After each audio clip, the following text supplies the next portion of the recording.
Ladies and gentlemen, boys and girls, how you folks doing? Welcome here. Welcome to an edition of Monday Night Raw. I'm your host, Conman167, and we're going to be live for the next 3 hours or so. Oh, baby, the fallout of WrestleMania Backlash. Dear Lord, there were zombies! Oh my God, the zombies! Oh, it's the only talking point that everybody seems to be talking about from last night. The dang freaking zombies.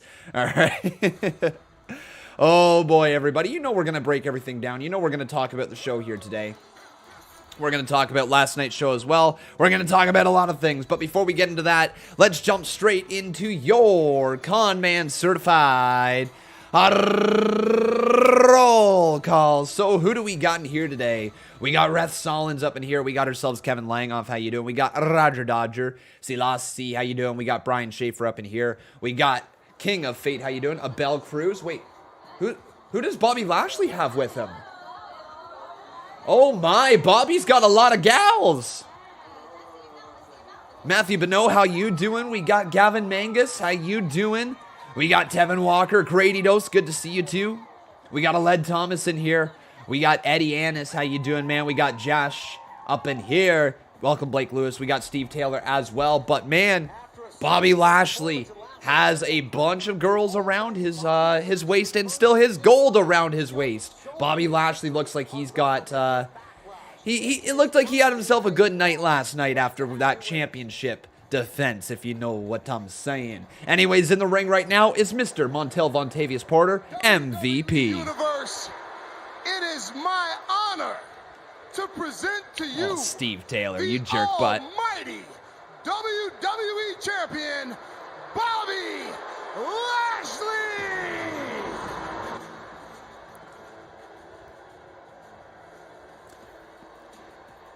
You know what? I'm turning this theme music up. Serving ample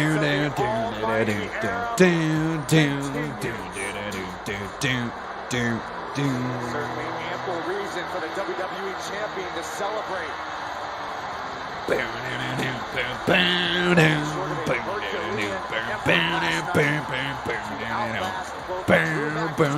You know you all love it. You know that theme is a bop. It absolutely is. And here comes Bobby Lashley strutting on down to the ring. He's got 1, 2, 3, 4, 5 beautiful women by his side. And of course, the only gold that truly matters here, not the gold diggers, the gold coming on down to the ring. Bobby Lashley holding on to that gold, the WWE Championship. He is still your WWE Champion after last night. Oh, baby. All right, let's get right into this thing. We got Steve Taylor dropping his 5-bomb. He says so from blueberry to strawberry, obviously referencing my shirt. Well, you're a jerkberry. That's what you are, Mr. Steve Taylor. You're a jerkberry, all right? You taste like awfulness. So from blueberry to strawberry?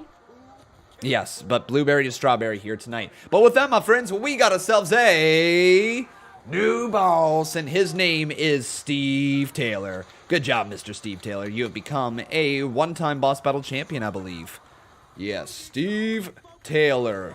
Didn't really get too far with the shoutouts here, so let's get back to them, everybody, in the Conman roll call. We got ourselves Unbroken up in here. We got Anthony Beckham, nice to see you. We got Kakapopo up in here. We got J Money Jeff, nice to have you. Cowboy 420 is in here. Lucas Freeman, welcome. Ghostface we got ourselves Egos, how you doing? We got Samuel Vlogs, Mr. Tornicane, welcome to the stream. Manuel Paccio, how you doing, my man? We got TCS Gaming up in here. Retro Demand, how you doing, buddy? We got Amity. The Ultimate Mix is in here. We have Tim Sullivan. We got the Wacky Warrior. We got ourselves Alexander Harbula as well. Instant Classic, 2K Dude, and Tesla 167. Also, the final shout out is going to go to who's gonna get this final one? Cubs fan 16. There you go. All right. Also, you know what? One more. Mr. LH. How you doing?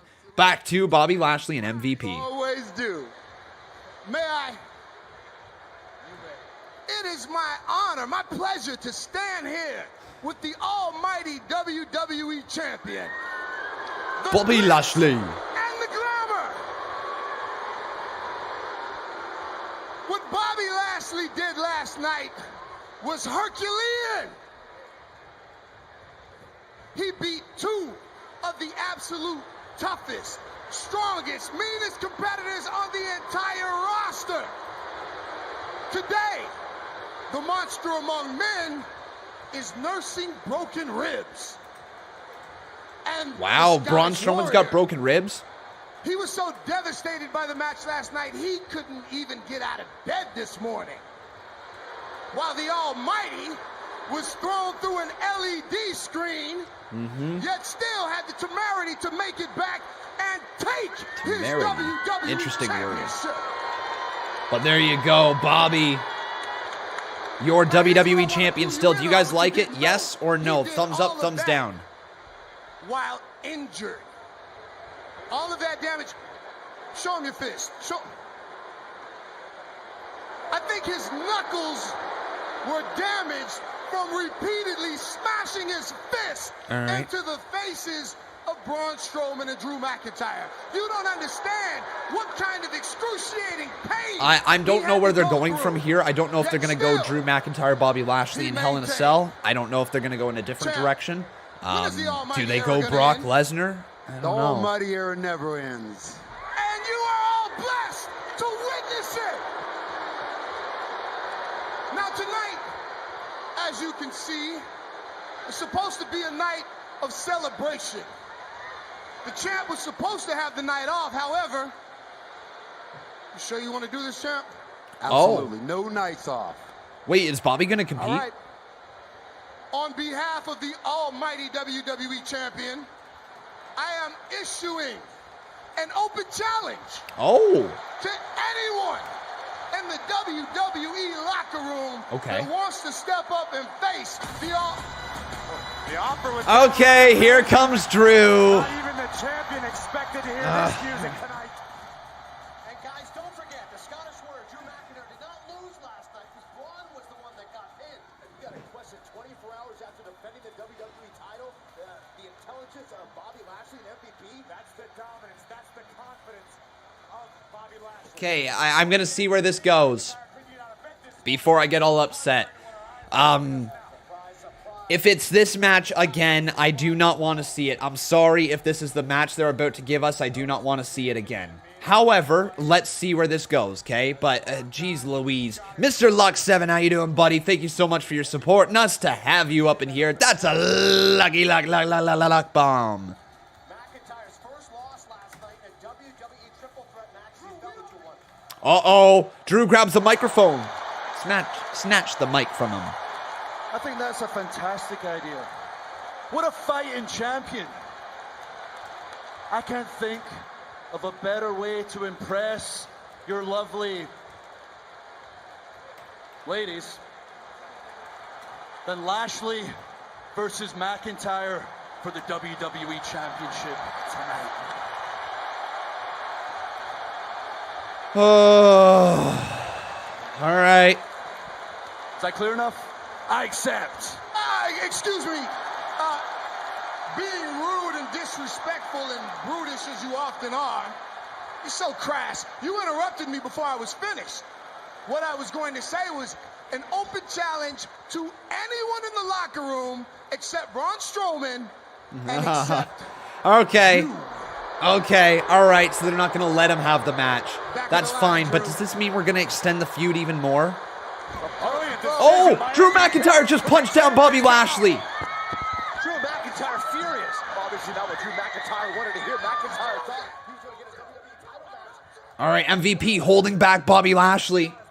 Bobby Lashley being pushed back there by P. Alright, yeah, he's like, no, you're not getting near him here tonight. He's at the back of the line, he says. So, one sec here. AJ Styles versus Elias tonight? Is that the match we're going to get? Yeah, sure, why not? That's a fresh matchup. I'll take that. Yeah, why the hell not? AJ Styles versus Elias? Yeah, sure. Let's have that one. Cool. All right, so Drew McIntyre not given the rematch here against Bobby Lashley, not able to accept his open challenge. Yeah, so we thought we were going to have a rematch there, but MVP said that neither Bobby or Braun could come on out and challenge for that one. So that means one of two things. One of two things is going to be the first one. It's going to be a one-on-one match between Bobby Lashley and Drew McIntyre at Hell in a Cell, the upcoming pay-per-view. Or two, it's going to be a triple threat match. Once again, Bobby Lashley, Braun Strowman, and Drew McIntyre inside Hell in a Cell. I don't think they're going in any other direction. This certainly seems like they plan on trying to get to Hell in a Cell to give us the match between Bobby Lashley and Drew McIntyre inside the cell yet again. All right. I'm not going to try to crap on this show. I'm not going to try to poop all over it, okay? I'm not going to try to just sit here and, like squat over top of the show, like pretend Monday Night Raw is underneath me and just take a big old dump on it. No, I'm not going to do that, okay?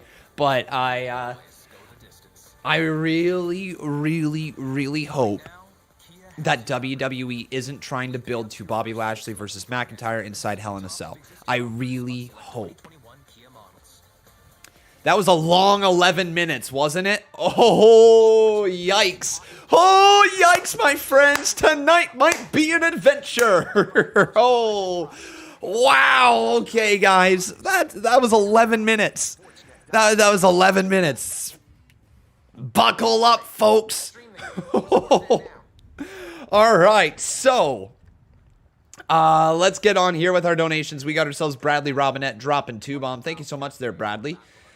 Good to see you, my friend. He says, Raw will suck. Well, he made that prediction there at the very start of the show, and first 11 minutes, not the best. We'll see. We will see.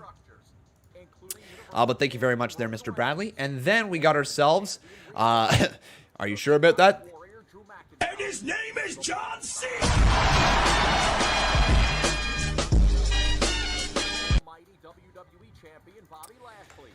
Does anybody else get a really, or have a really nervous feeling right now about the rest of Monday Night Raw? I'm extremely nervous about how this show is going to go. Is anybody else feeling that same or sharing that same sentiment as me here? Let me know here in the live chat. But then we got ourselves a 45 bomb. Oh, good God, 45. Frig! Every time! I'm just... Frig off. Why...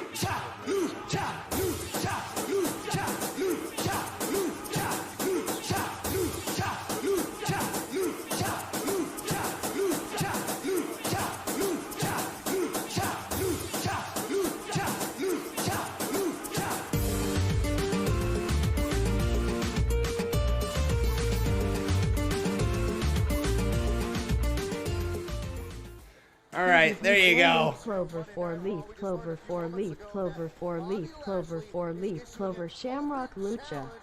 Freaking Shamrock Lucha, you jerk butt, Lux 7, jerk buttiest of the jerk butts. We got Ricardo. Welcome back to Team Green, my man. Welcome to Supporter. Good to have you, buddy. Appreciate it. And here comes the phenomenal one, AJ Styles, and his buddy by his side, one half of the tag team champions. Omos, is he coming out with him actually? I don't know. No, I just see AJ Styles right there, but maybe Omos follows him. But we got ourselves a little sweet knees. AJ Styles also has a cool Titantron now. Yes, Omos is with him. Here we go. 3, 2, 1, let's go. Sweet knees are made of these. Who am I to disagree? Woo! Cringiest song on the internet. So yes, Omos and AJ Styles coming on down to the ring here together. It's going to be a one-on-one match, Styles versus Elias. This actually should be pretty solid. I think Elias has a ton of potential. But let's start talking a little bit about last night, okay? Obviously today, my friends, is the fallout of WrestleMania Backlash. And if you missed it last night, there was one major talking point. I know you could talk about Roman Reigns versus Cesaro and how damn good of a match that was. You could also talk about Rey Mysterio and Dominic Mysterio becoming the new tag team champions. That was phenomenal. We also had ourselves a great triple threat match between both the triple threat women's match for the Raw. Let me try this again. Conman is off. We had an amazing match for the triple threat Raw Women's Championship. Asuka, Rhea Ripley, and Charlotte Flair put on a banger of a match. And then the other triple threat match was also fantastic. Really, really enjoyable there between Bobby Lashley, Drew McIntyre, and Braun Strowman. And then there was the last match. I don't have any problems per se with it, okay? I don't have any mega problems with it. It was the worst match on the night. The thing with the zombies, the lumberjack match, it was the worst match on the night. And this is not me insulting it either. This is not me saying that it sucked full-heartedly. This is not me saying that it was bad because I popped for Zombie Elvis. There was a Zombie Elvis and I popped for him. What I am saying is it was incredibly unexpected, and I understand a lot of people's feelings of hatred towards it. I personally didn't hate it. I personally didn't see anything wrong with it. I personally thought it had a little bit of entertainment, and when you dive into it, you can kind of see why, because it was sponsored by that movie, The Army of the Dead. It is what it is, and that's kind of how I took it. It was what it was, and it wasn't the end of the world. It also wasn't my most favorite thing I've ever seen in my life in the WWE, in my personal opinion. And if you guys absolutely share a different one, if you hated it, that is more than okay. I can understand why some people hated it. I legitimately can. I can understand why you guys might never want to watch WWE again. I can. Personally, I'm not offended by it. I'm not. We've seen some stupid stuff in wrestling before. That was stupid, but it was moderately entertaining. I popped once again for Zombie Elvis. So, you know, like, it is what it is to me. And I know a lot of people are saying, I'm never watching WWE. That set the business back 50 years, and I can't stand this garbage company. And here's what I have to say to that. Don't watch it, then. If you don't like it, don't watch it. It's okay if you don't like it. There is alternative wrestling out there. And I know it must suck to say that you don't like a show that you used once to like. It must really suck. Personally, Monday Night Raw isn't always the most fun to sit through all the time. But I can get entertainment from when I watch WWE right now. I legitimately can find about 80 to 90% of the show most of the time that I enjoy in some way, shape, or form. I usually don't detest everything, and I didn't even detest the zombies last night. It was what it was to me. Rematches suck. I want to see more, but the quality of these shows, if we're talking about a single viewing experience from start to finish, it's not fantastic. But I can still sit here and say I don't mind sitting down for 3 hours come Raw. I don't mind sitting down for 2 hours come NXT, and I don't mind sitting down for 2 hours come SmackDown. Don't mind sitting down for the pay-per-views. I don't mind watching WWE in any way, shape, or form. Sometimes it is rough getting through, but most of the time I'm enjoying it. But I know there's a lot of people who sit there and don't enjoy it, and they are flat out miserable watching it, and that's okay. It's okay if that is how you guys feel. I love your passion. I love your passion that you hated the zombies that much. I personally didn't. But, like, I can understand your passion. I truly can. We're all passionate. We're all wrestling fans, and we all just want to have a good show to watch. And when it's not something that you personally get enjoyment out of, I understand how it makes you maybe want to flip the TV off. I understand how if you already have a very, very predetermined position against WWE where you don't like their current stories and you don't like to see what they're producing, I can understand how you might not want to continue sitting through stuff like zombies. I can understand that. And, you know, I'm not sitting here defending it saying I want to see zombies every week either. Please don't take me for saying that. I can just say that it was my least favorite match of last night. That I was minorly entertained by it.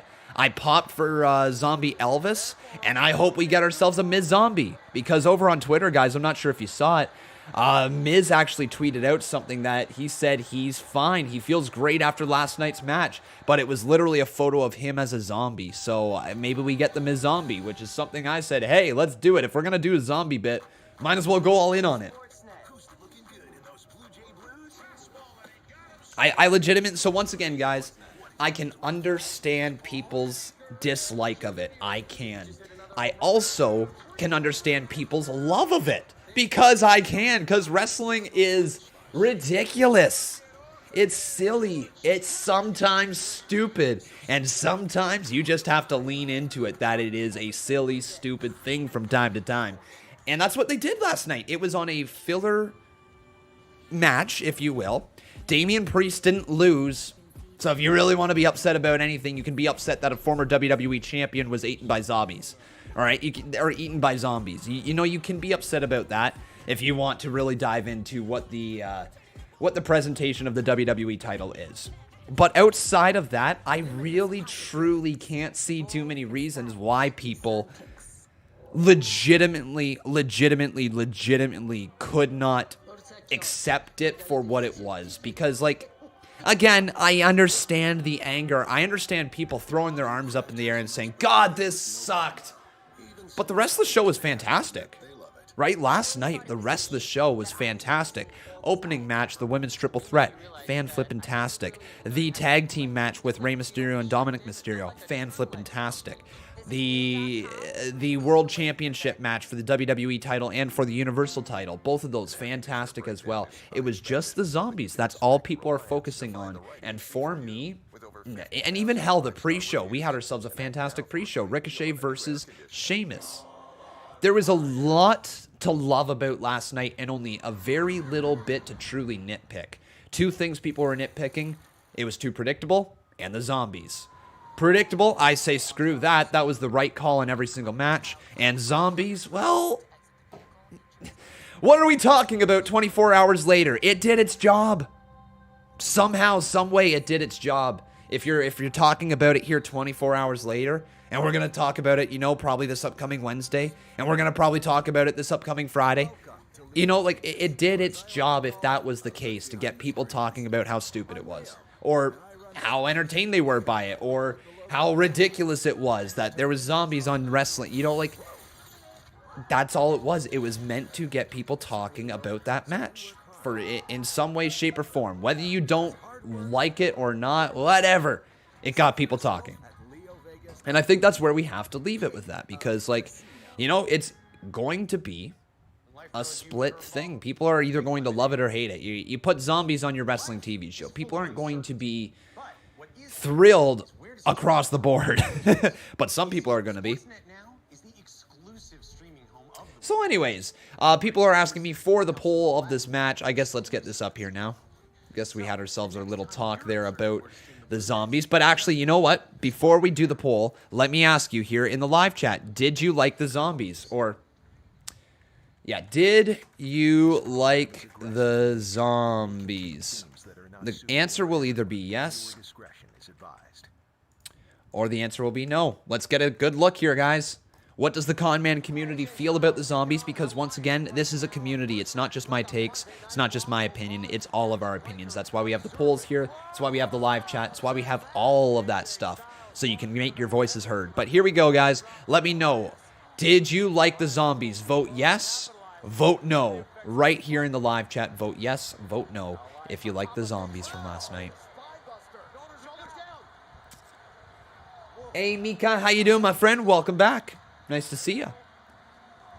Hooks the leg again. Count of two. Kick out there by AJ Styles. So Styles, or will it be Elias?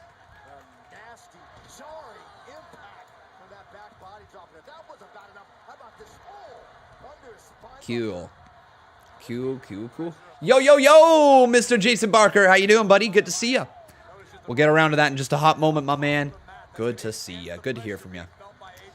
Okay, so now you can also get your bets in by doing either Bet Styles 5 or Bet Elias 5. And this is the poll right here showing that a good amount of people actually did enjoy the zombies last night. And that's okay, guys. Once again, make your voices heard. Vote yes, vote no. Got to be all in lowercase.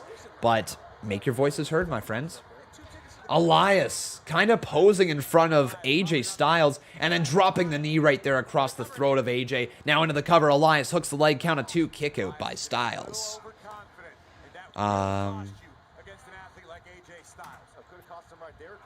Versus Elias.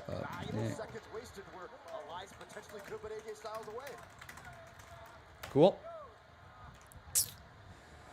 Yeah, and I hope you guys were able to get over to Wrestling Hub last night and check out the video over there. It was posted pretty late, but it got posted. So if you guys haven't checked out my review for last night's WrestleMania Backlash over on Wrestling Hub, you should make sure you do that at some point in the future. Not right now, obviously. Not right now, because we got ourselves a match underway.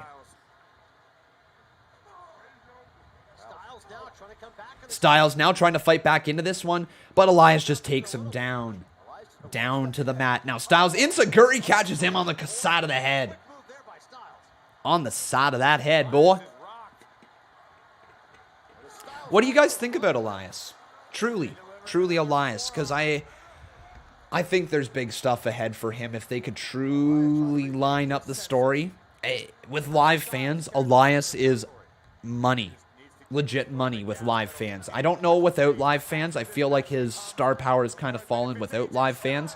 But I feel like once you get those live fans back, I keep going back to that segment between Kevin Owens and Elias when they were in the center of that ring, and they were getting everybody to boo Elias like so hard. So hard. The arena couldn't stop booing him when he was going after their home sports teams. Just couldn't go away. The crowd would not stop. And to me, that's a man who could draw top money as a heel. Styles trying to turn things around. Check out this impact. The base of Elias's neck, right across the top of his shoulder blades, driven down across Styles' knee.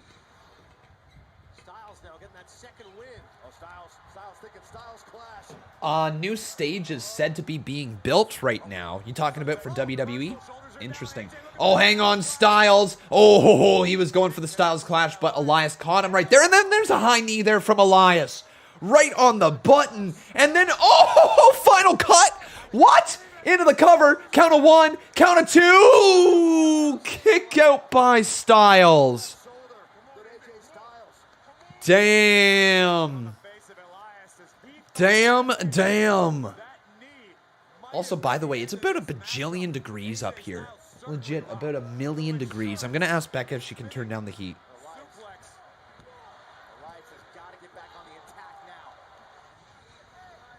Yeah, it's so warm up here. Like,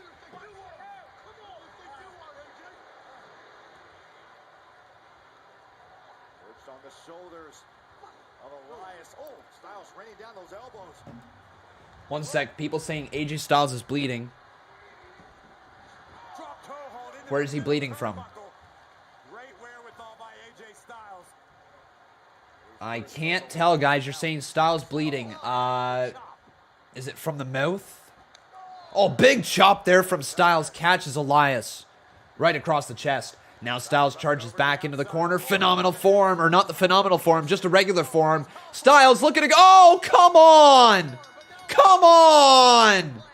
Freaking DQs. I'm so tired of disqualifications.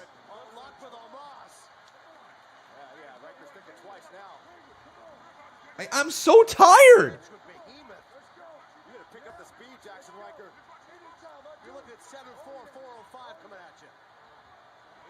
Nobody gets over in a DQ finish. I'm sorry. What the frig is this? Why is this WWE on Monday Night Raw their go-to? Why do they constantly go to DQ finishes? This is starting to get frustrating. There's literally no progress on these shows sometimes, man. Like, I don't want to go into this whole show with a negative attitude, but they got to stop the DQs, man. Give us a finish. Like, if you can't find a way to get out of a match that you book without a DQ finish, then you're putting two people up against each other that you can make money off of. It's so frustrating when you put two people in that ring and you need to rely on a DQ finish to keep both of them strong. You can make money off of both of them. That means that match right there has momentum. You can sell it. Sometimes I just want to take my hands and go, come on! This is not how you do wrestling. Like, it's not. No. Do not tell me to chill because it's to build the story. Stop with that shit. I see that comment all the time in here. I see it constantly. Guys, you have been how long defending building stories? Look, I know it's okay. It's not the best TV show. We just spoke about this, how I can get moderately entertained. But I'm on your side as well, where I want to see the show do better. Okay? But stop with the crap where you're saying it's to build a story. Guys, I build stories literally every single week on the CMU. When was the last time you saw a DQ finish? Legit. This is just me, a small-time person on YouTube. And even I have the brains to be able to know you don't do a DQ every other match. Every other freaking match, man. Main event should not end in DQ. There should not be DQ after DQ after DQ. I'm tired of it. So please stop saying it's to build a story, because it's not. It's not to build the story. It's to put them out there because that's the story they want to get to, and they don't know how to get to it. So they say, we're going to put the match out there anyways, have a DQ, have them stare at each other, have them hit each other a few times, and boom, bada boom, you got yourself another match. Apparently, that's their way they build. But I'm sorry, I'm tired of the DQs. I'm tired of that way. That's being the way that WWE gets to the next match. It does nothing for no one. It does not build anybody up. You do not get further along in the story by having both people just be wasted out there in a nonsensical match, because you're giving away the match for free with no payoff. No payoff. You hear me? No payoff. And all wrestling is about is the payoff. Where do we go from here? We've seen Styles and Elias compete now. We have. We've seen it. The match happened. Nobody won. DQ. So you just gave away all their moves against each other. Not a lot of other places to go other than Omos getting into the fray and Riker getting into the fray. Like, do you see what I'm saying, my friends? I'm not trying to crap on the show. I'm not trying to be that Debbie Downer, okay? I like wrestling. I like Monday Night Raw. I think that there's ways to improve it, and this is just one of those ways that would help improve it. Someone did win. Okay, all right. Yes, you're right. If we're getting into the technicalities, yes, somebody did win. But no, nobody won. It's a DQ finish. Might as well be a no contest. All right? Like, yes, technically somebody won.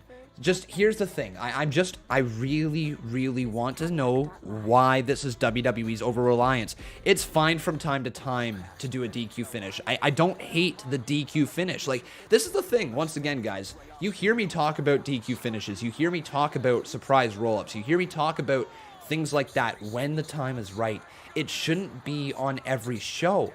A surprise roll-up should be a surprise roll-up. It should be a surprise.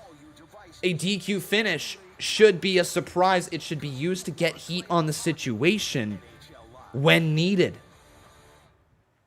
It's to save the bigger match down the line if you absolutely have to have a match between the two. That's what the DQ finish is for. I'm sorry, not for AJ Styles versus Elias on the like the 20-minute mark of Monday Night Raw. After the first segment, the second segment, it does not belong in every segment. I'm sorry, it does not. Anyways, there's my rant. I hope that it doesn't take anybody out of the show here tonight. And once again, my position stands as before. If you guys have a different opinion than I do, that is okay. Sometimes, sometimes I might voice my opinion really loudly, but it does not mean you have to agree with my opinion. That's all this is, right? At the end of the day, we're all wrestling fans. We all just want to see the best for the show. And once again, this is the same with like the whole zombies thing before. If you guys had a different opinion, that's more than okay. I hope that it can lead to conversations. And sometimes, I might speak my opinion really loudly. I might get really up here because I'm passionate about what I do, but it's never to shut you guys down. It's never to take your guys' opinion and say, no, screw your opinion, okay? And I never really want it to come across that way. So if it ever does, I do apologize if it ever does come across that way in the heat of the moment. We're all entitled to our opinions. It's just, I feel very passionate about this. I don't want to constantly see DQ finishes on Monday Night Raw. I just don't. I don't.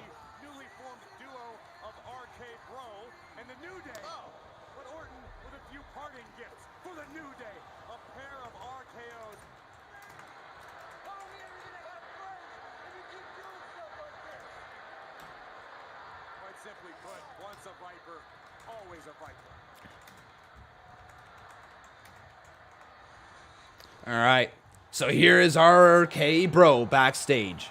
Let's see what they've got to say. Bros, you got my oh, wait, no, it's just Riddle in the New Day. How dope was that pigeon-sized mail vest? Made it myself. Right. I mean, we got your message, man. Yeah, man. Come on. Where's the snake? We want to see it. It's like it's not real, right? It's around here somewhere. I was like, it's not a hallucination. I saw it for real with my two own eyes, man. We just gotta look for it. We'll see it any minute now. Okay. They're looking for a snake. Probably maybe it's climbing. Oh, it's All right, Randy. I'm here. Where's Pierce? And what the hell are these two doing? And there's the snake in Randy Orton. Well, Randall, your friend here said he found a two-headed snake, and we can't go to Ripley's Believe It or Not right now, so we're trying to see Well, it. hold on. A two-headed snake, that kind of sounds like it was meant to be a shot at me. Whoa. I don't know what's going on. All I do know is that I am here right now in this moment because you said that Adam Pierce needed to speak. Bros, I might have stretched the truth a little bit, but it was all in the spirit of friendship. I mean, man, last week we had such a great time teaming up until you know who did you know what. And it gave me the greatest idea. What if we made our party of two into a party of four? And even though we ended on bad terms last week, I was thinking, what if Randy apologizes to the New Day? What if Randy apologizes to the New Day? Will he apologize? Hey, I know apologies are tough, okay? Like this one time I tried to free this whale from an aquarium, and dude... Not gonna happen. Wow. Not gonna happen. Wow. A reptile dysfunction. But Randy, you didn't even say sorry. Because I'm not sorry. Because I'm not sorry. Surprise. The big angry snake doesn't know how to apologize. Wow. Well, guess what, bro? Hey, guess what? Even if you did apologize, we wouldn't have accepted it anyway. Yeah. Oh, the Take New Day easy, wouldn't have bro. accepted You it. didn't mean it like that. It's just Randy, bro, being Randy. Come on, man. Look, I've known this guy for a lot longer than you have, dude. And if you don't wake up, you're going to end up on the receiving end of an RKO. You keep running your Oh, mouth. Kofi. Again with an RKO right here where you stand. Damn, this is Wow, good. Is that right? Yeah, Okay, well, let's find out how true that is. How about you and me in the ring tonight? How All right. about that? Just like old times, like 2009, just like 2019, but we ain't got to wait 10 years. Let's go right now. Come on, Randall. What you say? Come on, Randall. Come on, Randy. Randall. Go. You're on. Can't wait. Bye, Randall. Bye, Randall. Freaking love Xavier. Randy, I was just...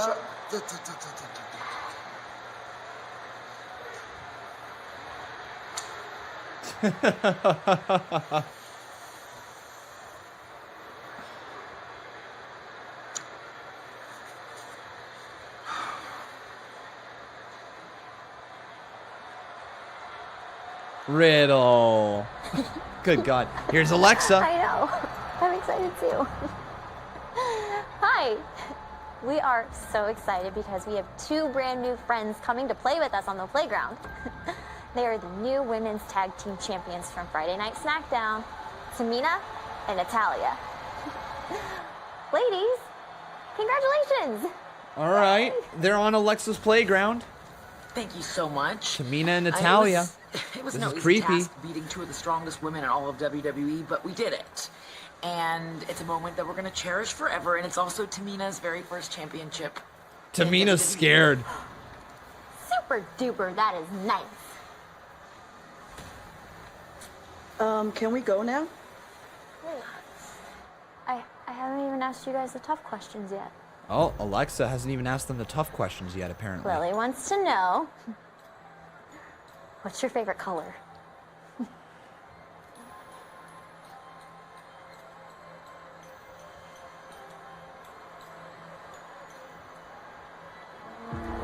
For me, it would probably be pink. Black and blue, which will look great on your face if you try anything weird. Wow. That is not very nice. Uh-oh. It's not very nice. You're lucky Lily likes you. Lily likes She her. really liked how you beat up Reginald the other week. Tell us, was that fun? Actually, it was. But if that pesky little fly tries to do anything else tonight with our rematch against Nia and Shayna, I have no problem swatting him again. Lily loves when there's like a fly buzzing around, like, and I snap. And it's just laying there, all squished and super dead, and its guts laying everywhere, and its wings bent. But Lily likes to collect wings of dead bugs. And fingernails. And hair. What the frig? And teeth. You don't really judge her for it because that's her thing, you know. Do you guys collect your wings? They're gone. That's not very nice. Was it something we said? A little bit. A little bit. Anyway, good luck tonight, ladies.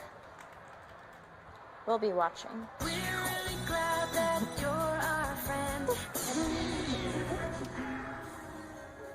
So, did I hear that correctly? Are we getting another rematch? Right? We're getting another rematch? COVID-19 changed our way of life. The way we work, the way we play, the way we live.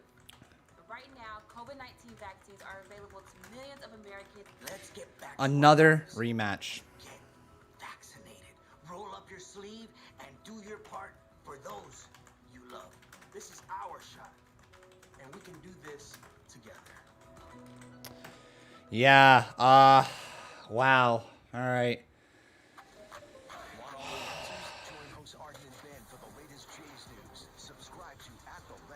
So, guys, how's your night going?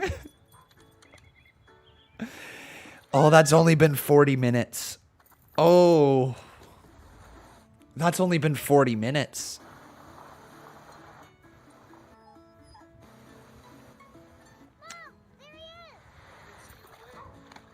So, rematches all week, correct, guys? Always safe, always ready for adventure. Brando the Mando asking me, how's everything going on in Canada with the vaccines and stuff? You know what, man? We actually got some good news here.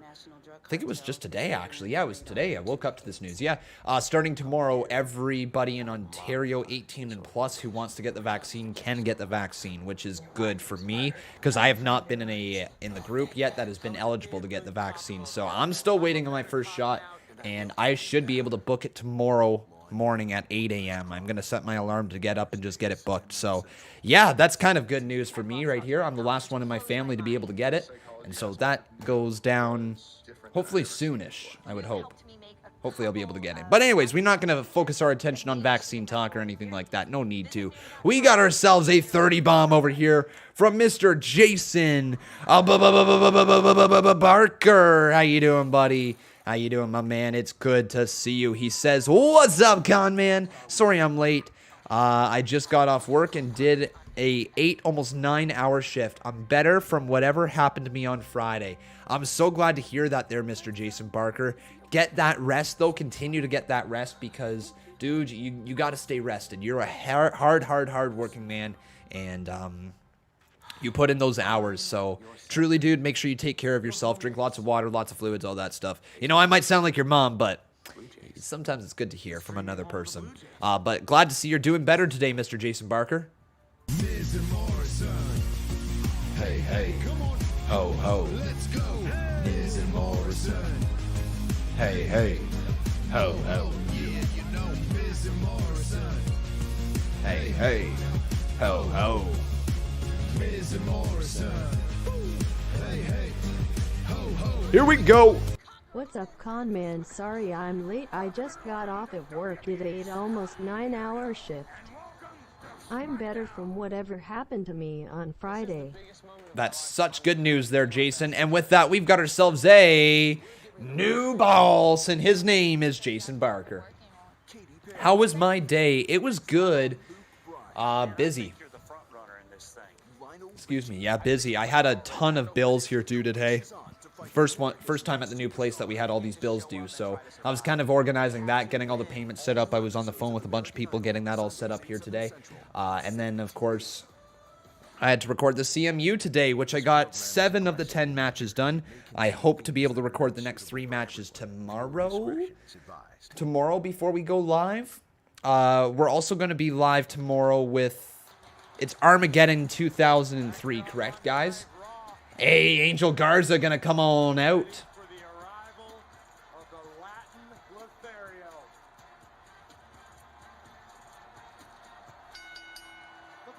Wow. Angel. The Lethal Lothario. Lothario? The Lethal Lothario. Interesting. What do you guys think about Angel Garza? Thumbs up, thumbs down, fist emoji. Garza versus Gulak. Are they going to give us another rematch, though? Look, I'm okay again. What even were the results last week? I can't even remember Raw last week at this point. Last week's results was...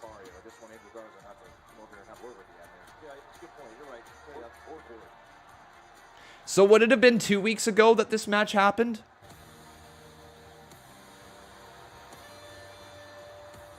Wait, what's this? Oh, Gulak's got new theme music. But it's going to be Drew Gulak. Interesting new theme for Drew Gulak, though. Great wrestler.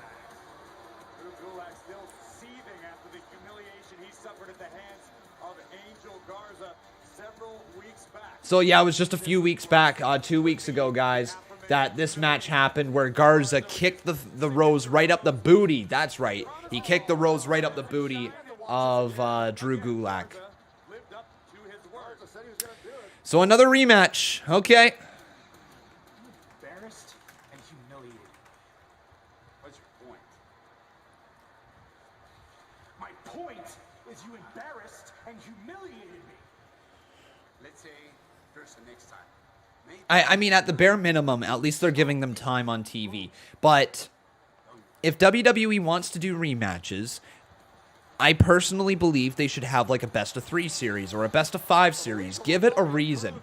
You know, give there a payoff to the build. Give there a payoff to the matches. That's my honest opinion. Do you guys agree or disagree with that statement right there? If you're going to have multiple matches between superstars in a row within, you know, a couple weeks of each other, should it be a best-of-3, best-of-5 series so that it can make sense of the multiple matches? What do you guys think?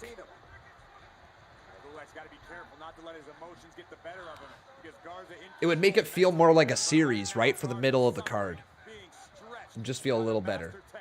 At least it wasn't last week, but still, yeah, at least it wasn't last week. I know I've said in the past, like, if you're going to do rematches, at least have it every other week so that you have a week in between. But this is clear at this point that with Monday Night Raw being as dull as it is right now, that they need to spread out these matches a little further. But at the bare minimum, at least they're getting on TV. I don't want to complain too much about this one because it happened 2 weeks ago. They had 1 week in between. There was a bit of a storyline build at the end of it with the Rose being shoved up the booty hole of Drew Gulak. Oh man, Gulak hit hard. And then Gulak gets kicked in the side of the head.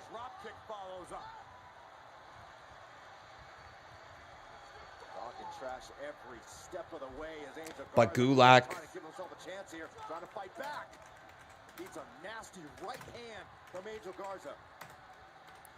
Now Angel Garza looking for the wing clipper. He's got him hooked up here. Angel Garza going for the wing clipper. Oh, he can't land it yet. He can't deliver it. What a backbreaker. Butterfly backbreaker. And Garza runs off the ropes. Good God. Good night, Gulak. Damn, dude. That's got to be it.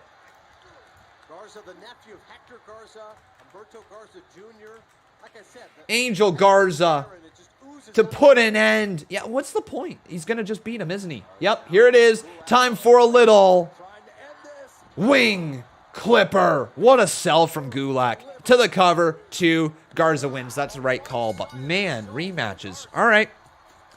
Big win for Garza. Let's move him past this feud now. It was what it was. It feels very, very, very, very, very, very, very similar to the previous match that they had. But at least Angel Garza is a fresh face on the card. A lot they can do with him. King of Fate says, fantastic gimmick on 205 Live, and now he's jobbing. For Drew Gulak? Yeah, I see where you're coming from. Yep. Oh no, is he going to shove the Rose up the booty hole again? Is he going to make him scream? He might very well. Angel Garza has the rose in his hand. What we saw last week was awfully. Byron, Angel Garza is a man of his word. Angel Garza. Why would tonight be any different? No, is he just gonna, what's he gonna do? Breaks the rose and then shoves the rose in the mouth of Gulak. Okay, all right, I can deal with that for Angel Garza. He's a prick, isn't he?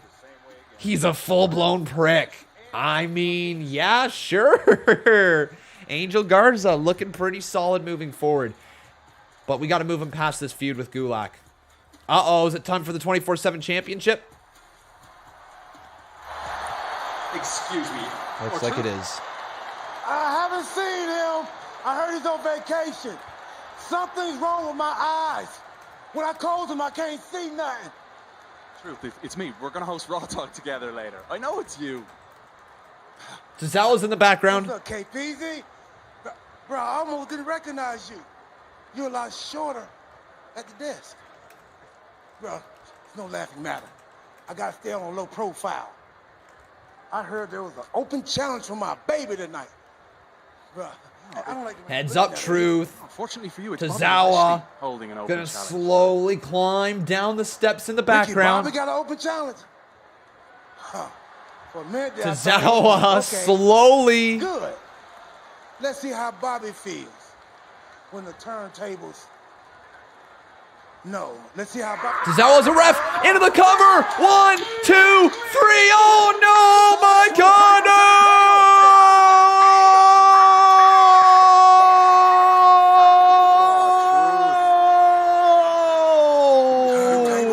Tables turn. I'm tired. Oh no! R-Truth just lost his baby. Oh no!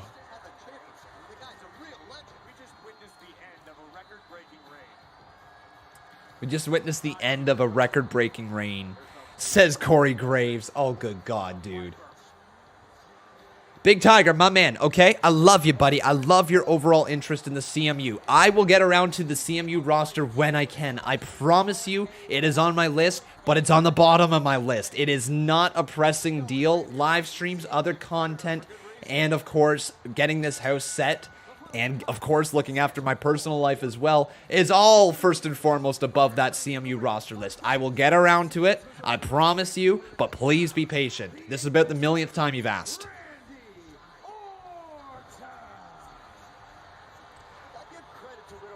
Oh, yeah. Riddle coming on out with that scooter, though, as Orton.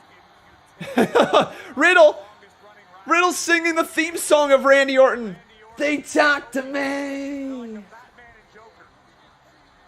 They talk to me. Talk to me, talk to me, talk to me. You just know Randy Orton is loving this partnership with Riddle. You know it. And now Riddle just dancing. It's all good, Big Tiger. I'm not mad, man. It's just, you've had other people tell you it before, and it's just like, okay, I think now it's finally time for me to tell you it.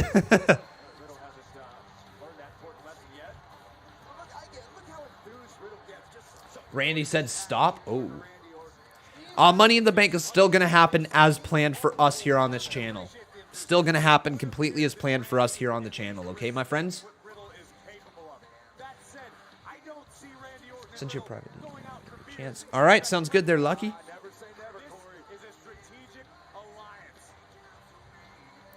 Oh, shoot. Oh, you're absolutely right, Lux7. I did not update you whatsoever. Yep, you're a 6-time. You are absolutely correct, my man. No, you're 1,000% correct. I didn't even update it yesterday at all. My bad.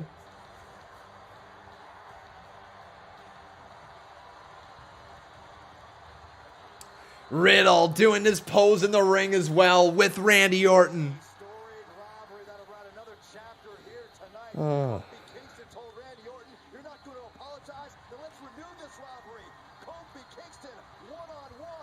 So we're going to get Kofi Kingston versus Randy Orton up next. I don't mind that this is a match that is happening, even though it is WWE giving us another rematch. but at least the match we haven't seen very recently. I can deal with seeing matches that we've seen before as long as they are well spread out. I can. So, I don't have a problem with it. But again, it's another freaking rematch.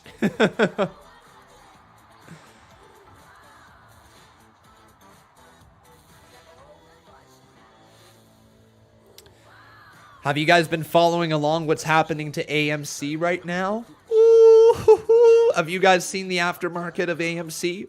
Conman's going to pull it up right at the moment, okay? Because Conman is so flippin' excited. AMC is going to the friggin' moon, man. Oh, it's going to the moon, baby. Conman is in on it, and it's going to that moon. It's at 1550 at the moment. It's jumped 11% in post market, aftermarket. I'm so pumped, guys. So pumped. I hope that squeeze happens. It's going to be literally life-changing money if it does.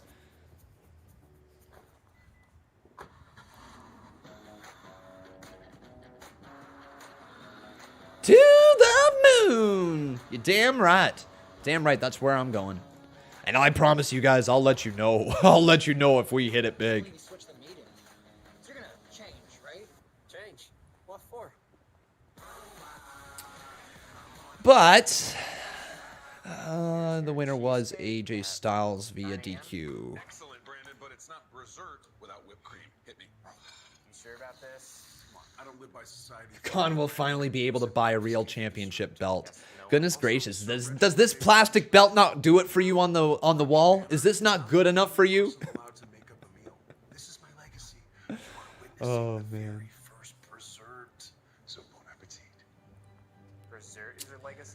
You got a really bad foot cramp and it hurts a lot. Ross, that sucks, man. That sucks, dude. Money in the Bank will have fans. Did I know that? Yes, I did. It's going to be a good time. I'm excited to see what happens with live fans with Money in the Bank. Makes me wonder if WWE is holding off on a really big moment because they want it to be in front of fans. Canada, what's good? It's me, your boy, your buddy, your pal, Scott Stanford, bringing you your WWE News Slam. Guys, right now, What are my thoughts on WrestleMania Backlash last night? Overall, a really, really, really enjoyable show. You're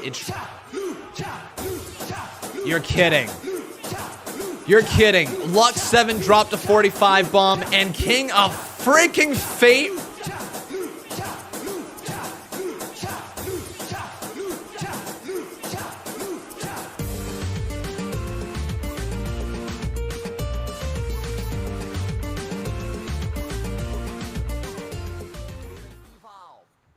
Wrestling and Insane Championship Wrestling. Head on over to WWE.com/Canada to find out how you could see all of this incredible action. I'm Scott Stanford, and this has been your F the Lucha. This program is aggressive. I will never hashtag ETL. F the Lucha. FTL. You guys are ETL. I'm FTL. F the Lucha. Uh-oh, it's going to be more Eva Marie stuff, isn't it?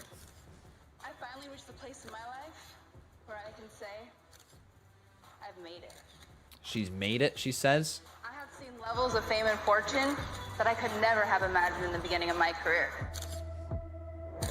Some may see me as a supermodel, but I like to see myself as a super role model. We do it for the Super role model, Eva Marie. Bailey's got to be pissed, man. She's got to be so pissed. Is this supposed to be the gimmick of Eva Marie as she comes in? That she's literally going to try to steal every woman's gimmick and morph it all into one? Because that's what it seems like she's going for. Life's not picture perfect, but anything's possible. This is Evolution. Freaking Eva, even right down to the evolution, man.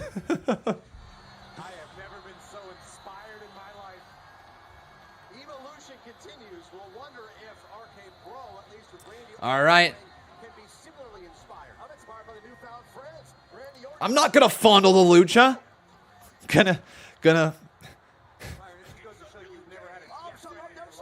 I'm gonna the Lucha.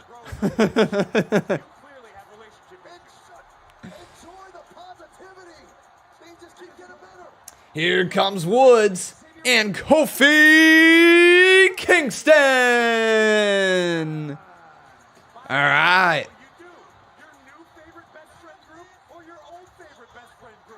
Is Kofi dancing on his way down to the ring? Yeah, Kofi be dancing.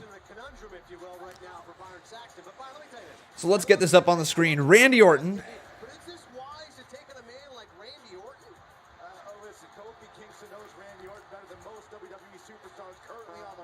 So Randy Orton right there. Burn. Day rocks. New day rocks. New day rocks. New day rocks.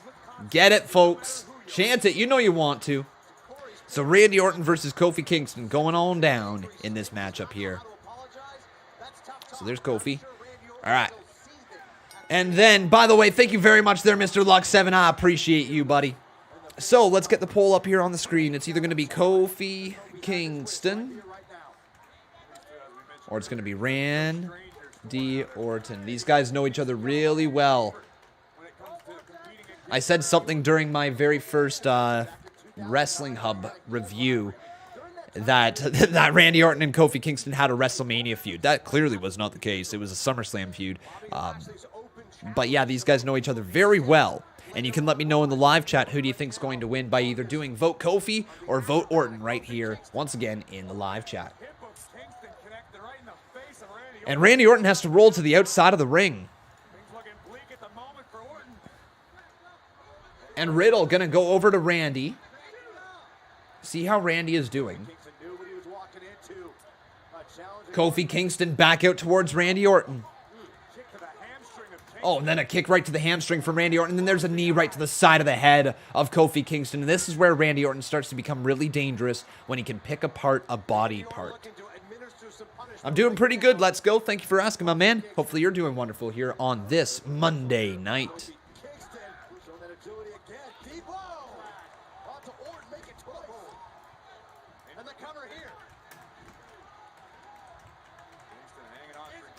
Okay, and the polls are pretty much set up now. So you guys can get your votes in by either doing Vote Kofi, Vote Orton, and then you can also get your bets in by doing either Bet Orton 5 or Bet Kofi 5 right here in the live chat. Bret Hart says, I realize you pronounce about as a boot. Never heard that before. What accent is that? You've never heard about a boot? What's that about? But no, honestly, my man, it's Canadian. I have a heavy Canadian accent at times when it comes to certain words. I'm very much Canadian.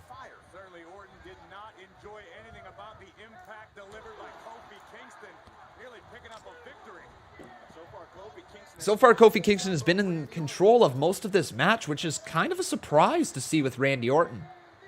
Remember, when you're doing your bets or your votes, keep everything lowercase, okay, my friends? Make sure you do so. Kofi Kingston wrenches on the arm there of Randy Orton. Orton shoves him into the corner. Hand is up. Oh, and there's just a thumb to the eye. Classic Randy Orton.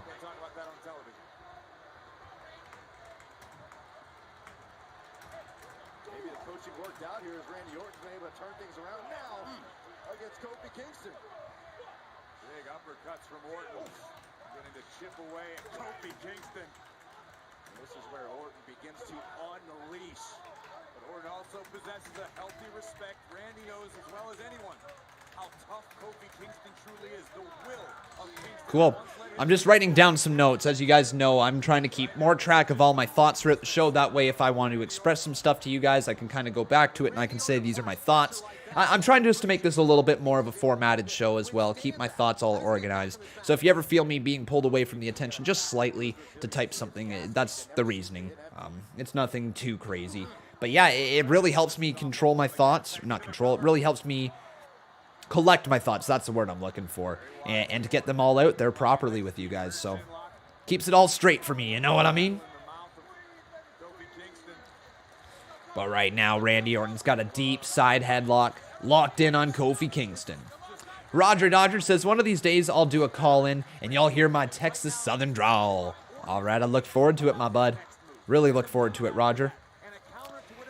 Mika says, hey, Con, would I like to see a Fiend story with another Wyatt family? Not at this point, I don't think, unless there was a really unique way of doing it. I don't know how they would do it at the moment, and maybe See Wrestling has a better idea? I don't know. Oh, Kofi. Elbow shot right there to the midsection, and then there's another shot from Randy Orton. Catches Kofi Kingston on the side of the head. Drop kick down goes Orton.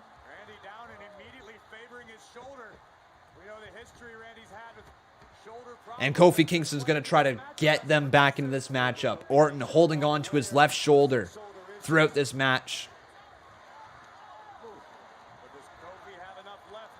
There's a chop to the chest. Kofi Kingston starting to get back into this matchup. And Kofi Kingston off the ropes. Jumps down again. Oh my God, what a power slam from Orton. Oh my God. And then Xavier Woods basically trying to distract Randy Orton with that trombone. He says stop. Uh-oh, roll up from Kofi. 1, 2. Kofi Kingston just beat Randy Orton with a surprise roll up. Riddle's not going, Randy Orton is not going to be happy with Riddle with that one. Oh, and they just slid back inside the ring. Hang on. No, what's about to happen? Kofi Kingston with the surprise roll up to Randy Orton.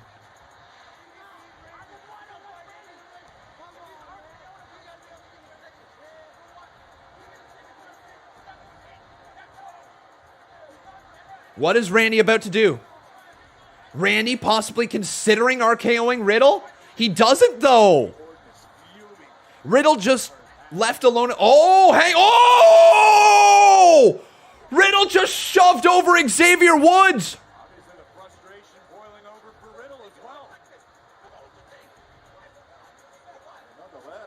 Okay, I'm in. I'm into that story. Yes, sir. Yes, yes, yes. I'm into that story.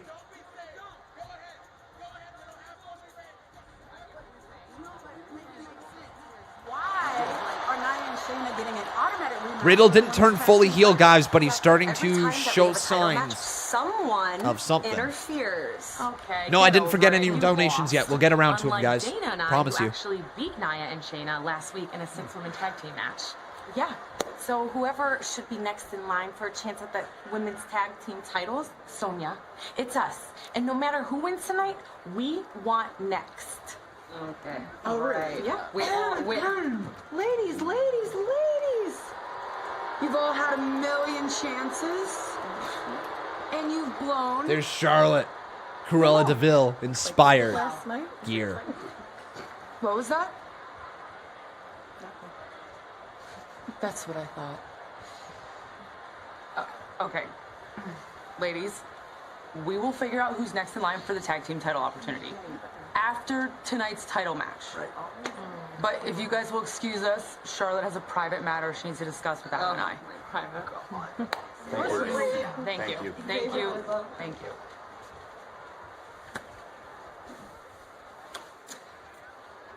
Technically, now that I have your undivided attention, I should be given a one-on-one match. Not a triple threat match, a one-on-one match with Rhea Ripley. Charlotte, you weren't victorious last night at WrestleMania Backlash, so I get you being disappointed, but what makes you think you get a one-on-one match with the champion? Adam, I was not pinned, so technically I did not lose. I get where you're coming from. Okay. But the decision isn't solely mine, so beat Asuka tonight, and then we will consider your request. That's fair. Fair. That should not be a problem. Oh, I think it might be. There's Rhea. But I couldn't care less about your problem, Charlotte. I came here to tell Sonya and Adam that I'm ready for some new competition. New competition. Because Charlotte, to me, you're nothing but yesterday's news. Wow, Rhea, okay. Woof. Wolf. Rhea. Would you like a preview of tonight's headline? Charlotte Flair beats Asuka. And Rhea, watch closely. Because if history repeats itself like it has 13 times, when you and I go one-on-one, I will be the new Raw Women's Champion. Okay, did they just miss out on a very easy thing? They missed out on a very easy part to that story. They just said when history repeats itself. You know, just in case the Queen happens to fall from her throne. Okay. But they just missed something very easy there. When Charlotte Flair said, you know, when history repeats itself like it has 13 times, why not just say, you know, when history repeats itself like when I took that NXT Women's Championship away from you? Why not bring that up right there? That's an immediate mega heat magnet to their potential match one-on-one coming up. You know what I mean? Exact same promo, one different line, completely different vibe. Anyways.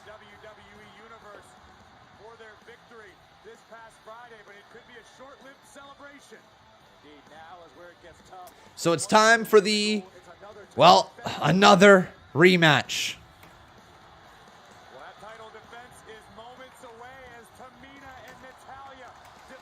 They're going to defend against Shayna and Nia.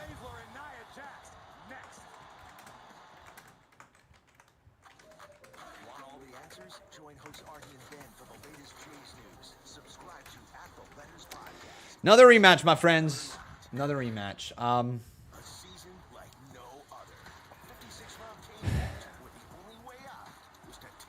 Yeah. Slowly bringing back the rematch clauses. That's the thing that's probably frustrating, my man, is that for some matches there's a rematch clause. For other matches there isn't. Like, when do you get a rematch? Is it because you held on to the titles for a while? Does that earn you a rematch? Is it because you're a good person? Does that earn you a rematch? Is it because you have been damn near unstoppable and it was just one blip in your story? Is that worthy of the like, what is it that gets them rematches? Because some people get them, some people don't. Heyo! We got ourselves a renewed member up in here. Her name is Rebecca Alfreds. How you doing there, girl? Good to have you back. Let's sing this song. You know how it goes.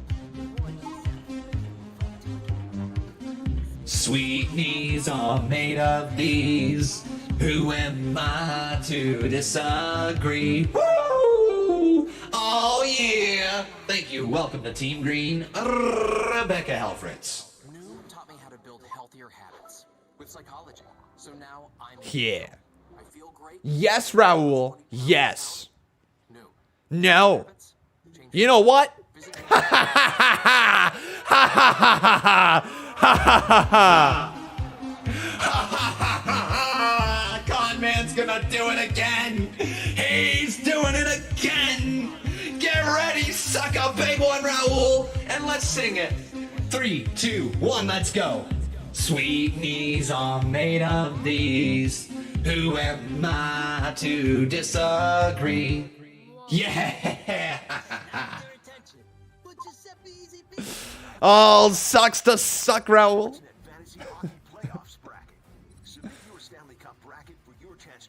K Santos says, so weird. You're damn right, my friend. That's called the cringe song. Cringiest song on the internet right then and there.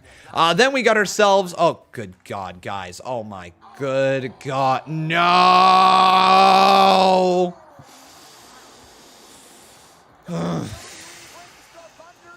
Lucha, lucha, lucha, lucha, lucha, lucha, lucha, lucha, lucha, lucha, lucha, lucha, lucha, lucha, lucha, lucha, lucha, lucha, lucha.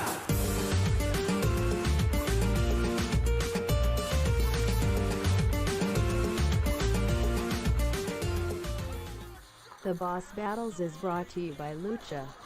And now 7X Lucha Boss Battle Champ of the World DDDDD.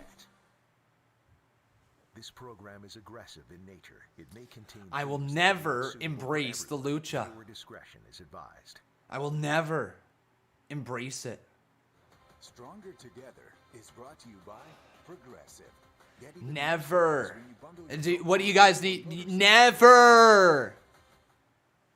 The challengers, Tamina on your left, Natalya on your right. Both of these women from legendary WWE families. Shayna and Nia, they don't care about any of that. They want to retain. Do I need to say it louder for the people in the back?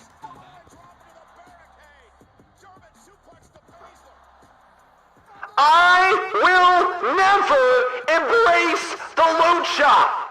Never! I said ever! Never! Natalya and Tamina are the WWE Women's Tag Team Champions. Never. An incredible achievement from Natalya and Tamina. As you heard Michael Cole and Pat McAfee describe that superfly splash there from Tamina, a nod to a Hall of Fame father, Natalya, the niece of Bret Hart, dad, the late great Jimmy. All right, well, here comes Nia Jax. We need a limited edition Conman ETL shirts. If it sells out, then you have to embrace the lucha. You freaking stop with your ideas. See wrestling. Stop with your ideas. You content creator. I know how you work, and I know how to. You're gonna try to get these fans going on that side. Now it's a thing because now that you put that out there, now it's a thing, and now I'm gonna have to do it, or I'm the bad guy. Thank you, C. Oh, good God.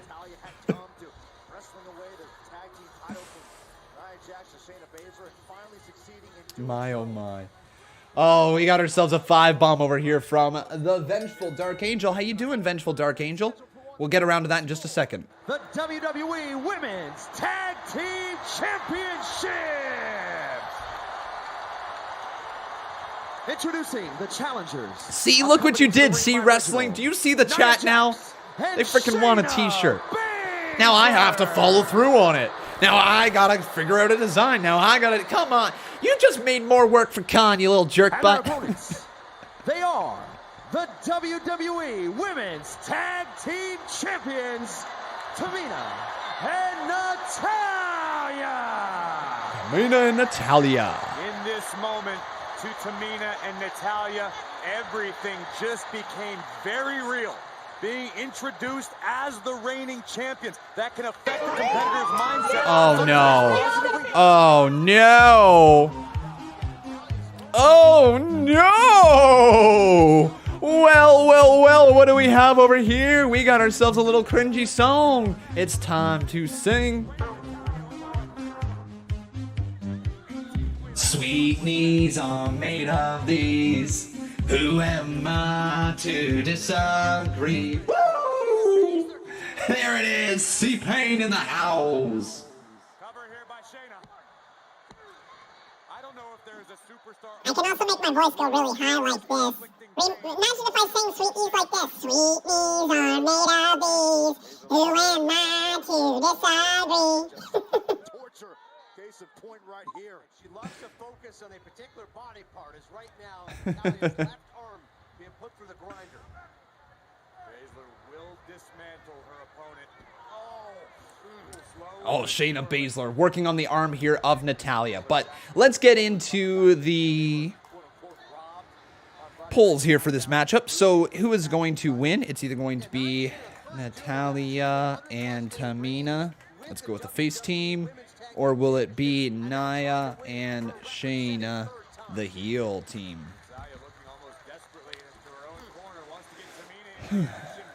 It's so warm in this room. I can't get over just how warm it is. Did you notice the subtlety that Shayna Baszler took a step back when she was face to face with Tamina? That goes to show you that while Baszler and Nia don't like Tamina, they respect what she's capable of. And now get ready for the irresistible boom. All right, and heels. This is where Jax excels. Boom. She's having a great time. This is what I was. Okay, guys, get your bets in as well for Tamina and Natalya. Do bet face 5 for Nia Jax and Shayna. For Nia Jax and Shayna Baszler, bet heel 5. So bet face 5 or bet heel 5, my friends. Oh, Natalya goes for the cover, but then just shoved away by Nia Jax. Tag has been made, and in comes Tamina, and nobody's meaner than Tamina. We also got ourselves a $2 donation from Raul Kapar. Sorry about that, buddy. And he says, fondle the Lucha, Connor. Fondle the Lucha. I will never fondle the Lucha. I will fondle you before I fondle the Lucha. Good God, I can't believe I just said that. Oh, man. Tamina. Up to the top rope. There's a super kick to Nia. Oh my God, Nia's down. Nia landed right on her hole. Now Shayna Baszler. Uh-oh, caught by Tamina. Tamina has her up on her shoulders. Alexa's here. Alexa is here. Kirifuda clutch is locked. Oh, what the hell? There's fire? What the frig? Oh no. We got ourselves a double team heart attack. To the cover. 2. Did Adnan Virk just call that a clothesline? No. Did Adnan Virk just call that a clothesline? Oh, Adnan Virk did not just call that a clothesline.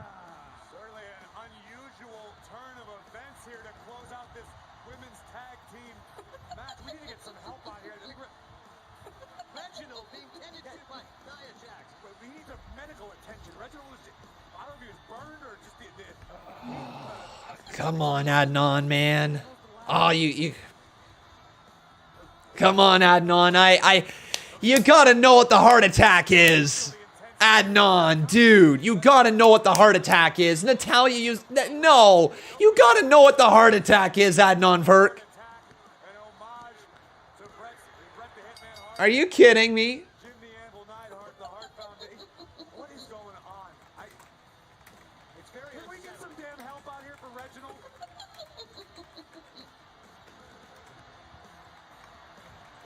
Natalya and Tamina feel like celebrating, but it's... Tamina and Natalya need to just get out of here. We need some help now. Well, ladies and gentlemen, something a little bit more comprehensible last night. Ricochet, incredible battle. Well then. Oh my God! What the frig is this? What the frig is going on? RAW, Monday Night Raw, has been on for how long? I did not know that RAW stood for rematches all week. Why are we getting another freaking rematch? Ricochet versus Sheamus. Coming up next. Ricochet versus Sheamus. We just got that last night, guys. Again. Another flippin' rematch. I'm tired of it. I'm so tired of rematches. Make something new. Please. I'm gonna lose my mind. I don't want to see the same shit every single freaking night. Sundays, we're giving them the stage. This is my chance to show you guys what I've been working on. Katy Perry. Thank you for taking it to the next level. Luke Bryan. Man, I think you're the front runner in this thing. Lionel Richie. I picked the winner already. I know who it is. The race is on to find America's next superstar. They can't just show up and try to survive. They have to win. All new episodes of American Idol, Sundays 8/7 Central on City TV. Find more than you expected. With confidence. Find comfort in the small things. Like, what do you... The Chevrolet Equinox. Find new roads. Chevrolet employee pricing is back. It's time to get your Chevrolet Equinox at our price. See your dealer or Chevrolet.ca for details. Calling all sunscreen haters. Let's talk to Umaga, all right? I'm gonna talk to Umaga because I'm gonna lose my mind. We're gonna talk to freaking Umaga, all right? Because now I'm gonna sing Sweet Knees as well. You know what? Freaking Umaga's gonna get on the freaking Sweet Knees over here. Umaga, dude, be inanimate. Just be an inanimate object if you do not like Monday Night Raw. Sweet knees are made of these. Who am I to disagree? Thank you for becoming a part of Team Green, but Umaga, what What is this crap? When I started watching Monday Night Raw all those years ago, when you were at the forefront of the TV, when you were going up against Jeff Hardy, when Jeff Hardy dove off the top of the cage and hit the Whisper in the Wind and got the 1, 2, 3 on Monday Night Raw, a moment that was iconic for me as a child, and it's why I have this character here today. Umaga, back in those days, back when you were wrestling, did you have rematches every single week? Yes or no? Don't say anything if it's no. He didn't say anything. It's freaking no! They never had rematches every single week. And guess what? We liked the show back then. Neymar Jr. shaking up poker at PokerStars.net. Tommy John is for men who value themselves and their comfort, who want fabrics that are lightweight, breathable, and insanely soft, with stay-put waistbands that adapt for the perfect fit. What do you guys want me to say here? Prevents ride-up and supports any move you make, and mind-blowing innovations like our quick. We saw. It's not even like this was a pay-per-view match. Goodness gracious, the rematch that we're getting is Ricochet versus Sheamus. It was a non-title match. Sheamus beat him clean. Ricochet put his jacket on after the match, and that apparently deserves a rematch the next night on Raw. This program is aggressive in nature. No! Come on! I just... Oh! God damn it. Monday Night Raw continues, and give it up now for the ginger-headed juggernaut. Sheamus ever heard you call him that, Bert? The ginger-headed juggernaut from Adnan. You already called me out a couple weeks ago, as you know, Corey, so I'm should be a little more wary.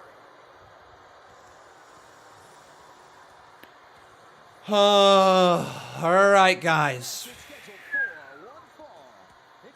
All right. I think I let my scream out. I think I let my scream out. It's frustrating stuff, man. I generally speaking, I enjoy most of the stuff that happens on Raw, and when you watch it from an overall standpoint, the shows themselves aren't as bad as we make them out to be, but man, the rematches are very frustrating to see time and time again. All over my jacket and hat, over my treads. I swear to God, lad, I swear, if you don't come out here right now and bring back my property, I'm going to go back there, and all you're going to become is a stain on the bottom of me boot. Get your ass out here, Ricochet! Ricochet's back. Oh, see, wrestling, you're not going to like this, man. He's in jeans. From what happened after the match last night. Let's take a look.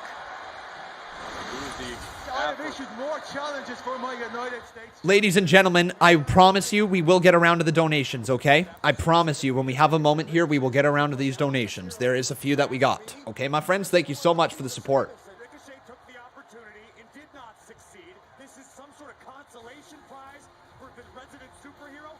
Thievery? How is this acceptable? Sheamus has every right to be indignant. Oh. Looked like you're having a lot of fun after the match. Well, if it looks like I was having a lot of fun, that's because I was. You see, the point was last night to go out there, look Sheamus right in his eyes and smack him in his stupid mouth. But the real fun gets to come when I shut him up forever. But what about the accusations that you stole his hat and jacket? I mean, if everybody remembers correctly, I literally ninja threw it right in his face before I got out of the ring last night. But I was in the locker room this morning. 1 second. What? Oh, he took Ricochet took Sheamus's clothes. Yeah, I just remembered the look on his face last night, and honestly, I just kind of wanted to see it again. And besides, I kind of feel like Ernest the Cat, you know what I mean? Do a little dance. But so I'll celebrate because tonight I'll have the luck of the Irish with me. And after the match, maybe I'll have myself a pint.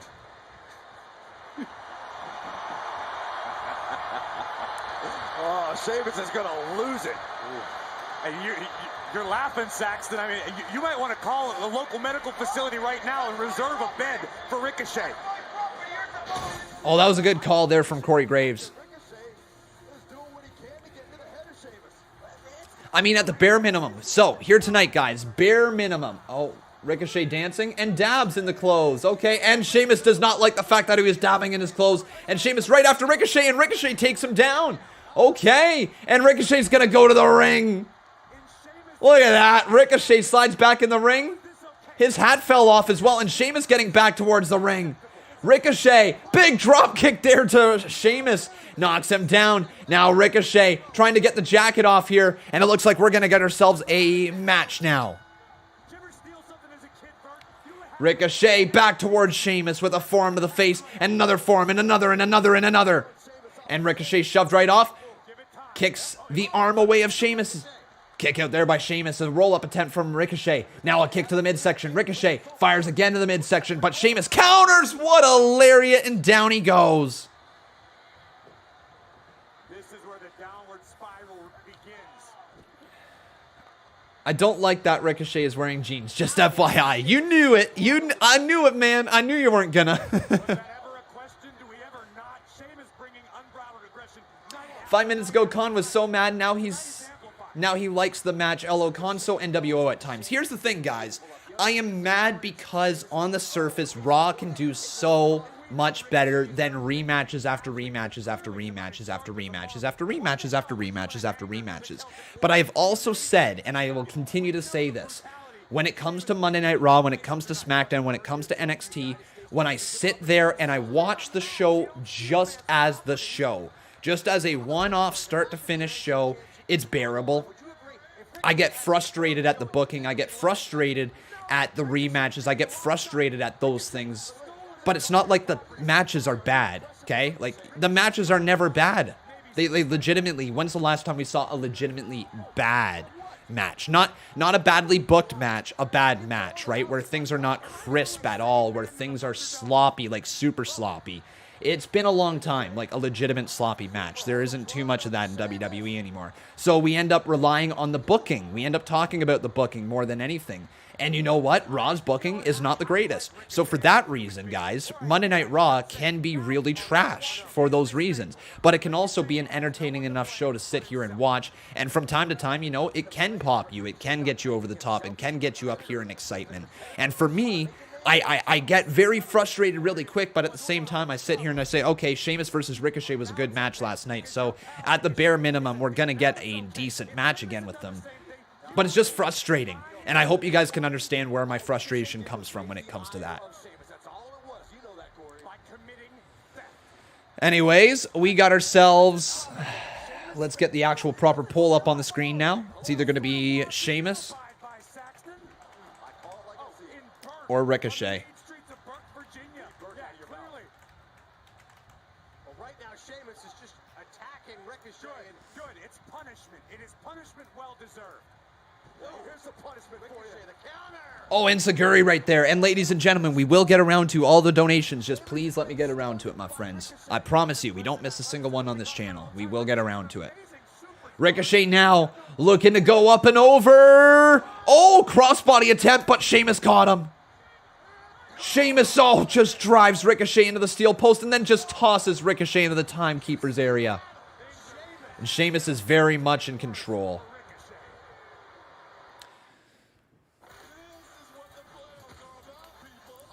Botch Guy is asking us, what's everybody's opinion on Monday Night Raw so far? Not the best whatsoever. Rematches all week. Rematches, rematches, rematches. It has not been the best show whatsoever. It's been kind of trash. You know what? It's been a very frustrating Raw. That's a better way to put it. It's just been a very frustrating Raw. Again, the matches that we've seen here tonight have not been bad quality. The stories are subpar. The rematches are subpar. The lack of creativity is very subpar, but the matches themselves are not bad. And I got to keep reminding myself that the people that are putting their bodies on the line in the ring are not putting on bad matches. They're just being given nothing to work with. It's a very rough Raw tonight so far. Very rough Raw. I wonder what my lowest Raw rating ever is. Do you guys remember what Conman's lowest Raw rating of all time is? With tech that fits your life. Tech to help keep you on track or stop you in them. Make your move in the Nissan Sentra. Okay, so get your guys' votes in. Do either vote Sheamus, vote Ricochet.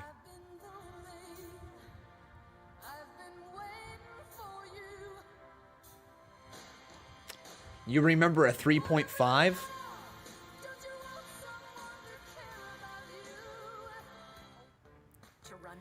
That maybe sounds right, a 3.5 for my lowest of all time. It would take a lot for me to give something lower than a 3. It would take like a lot. I don't know what a show would have to do. God, would it have to basically just be a picture of... Well, you know what? This is what would deserve a 0 out of 10 Monday Night Raw. Actually, you know what? I'd even give it a 1 out of 10. Is just seeing this photo for the entire 3 hours. And you just hear Adnan Virk screaming in the background, "Get off the tracks! We're gonna need a bigger boat!" And that's what you're gonna hear. And then you're just gonna also hear in the background, and it's gonna be just your nightmare. You're just gonna hear...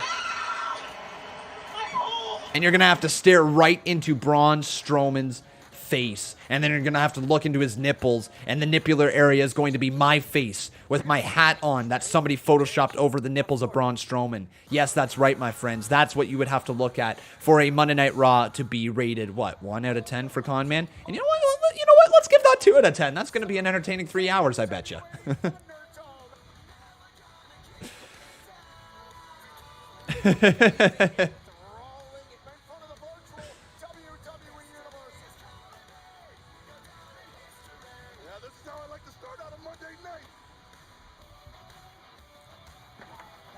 Oh, no. But the thing is, guys, somehow, even just by showing this photo, the main event would still be a disqualification. They would somehow DQ the photo for having too much nipple or something like that. I don't know. All right, let's get this match back up here on the screen, though. Sheamus or Ricochet.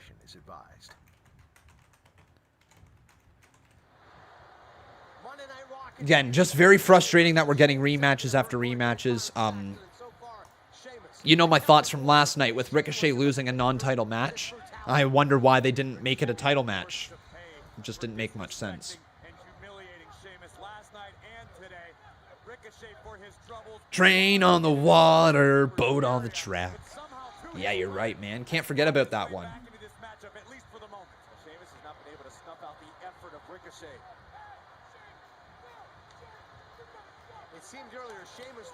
It's been a solid match, though.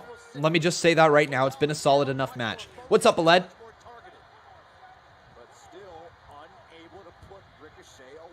So Ricochet or Sheamus. One more time, guys. Make sure you do vote right here in the live chat by doing either vote Sheamus or vote Ricochet. Oh, no, and Sheamus trying to go and do, like, the fish hook on the face of Ricochet, but Richard O'Shea. Con, you wish you had that picture of Braun on your wall, don't you? Nope, I do not. Ricochet getting back up, forearm to the face of Sheamus. Multiple forearms to the face of Sheamus. See, Wrestling Botch Guy, how you guys enjoying the show here tonight?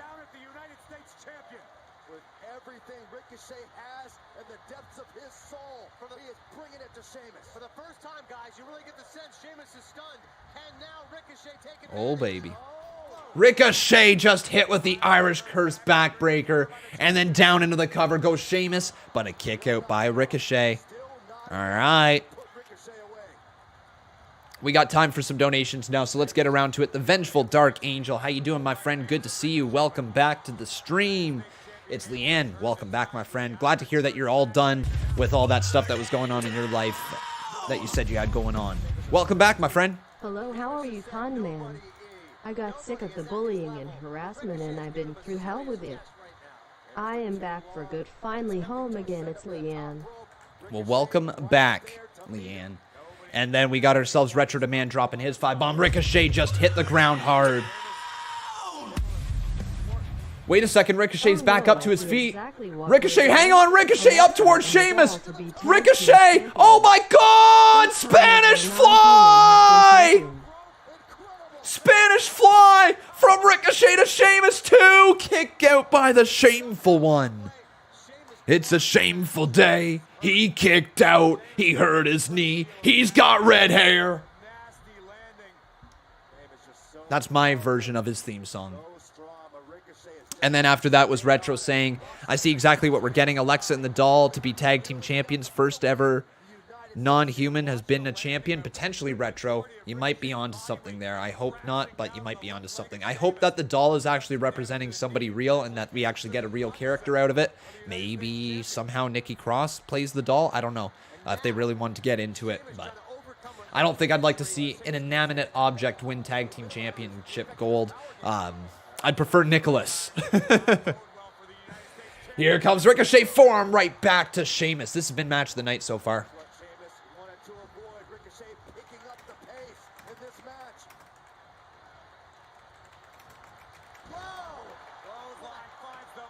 Big clothesline, Ricochet. Looking super good, guys.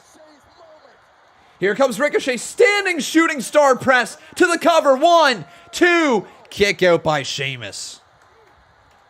It's now Sheamus' turn to prove he's got the mettle of a champion. Don't forget, Bobby Lashley's open. Ricochet now off the ropes again, looking for a moonsault. Oh my God! Ow! Ow, ow, ow, ow, ow, ow, ow, ow, ow! 2 kick out by Ricochet. How did Ricochet kick out of that one? He landed flush on the knees of Sheamus. Goes for the bro kick, hung up over the top rope. Ricochet with a super kick. Now a hanging neck breaker, down goes Sheamus. Is Ricochet gonna beat Sheamus here?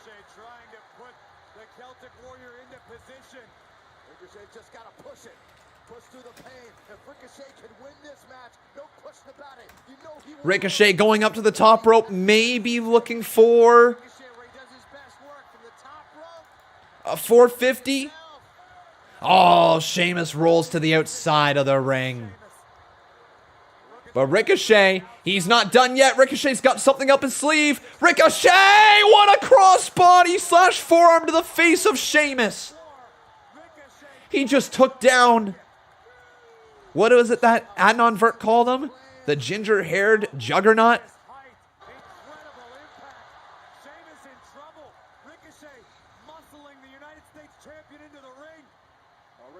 Now Ricochet. He is back up to his feet on the ring apron, looking for the finish. Ricochet to fly. Takes the belt off. Ricochet! 450 splash! It's gonna be over! 2! Sheamus kicks out of the 450.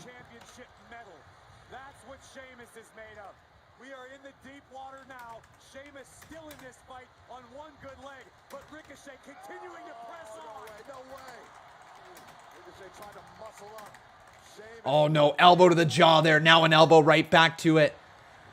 Ricochet up and oh no! Broke knee out of nowhere! 2, it's not over! Ricochet kicked out! Ricochet kicked out! He hit the brogue knee!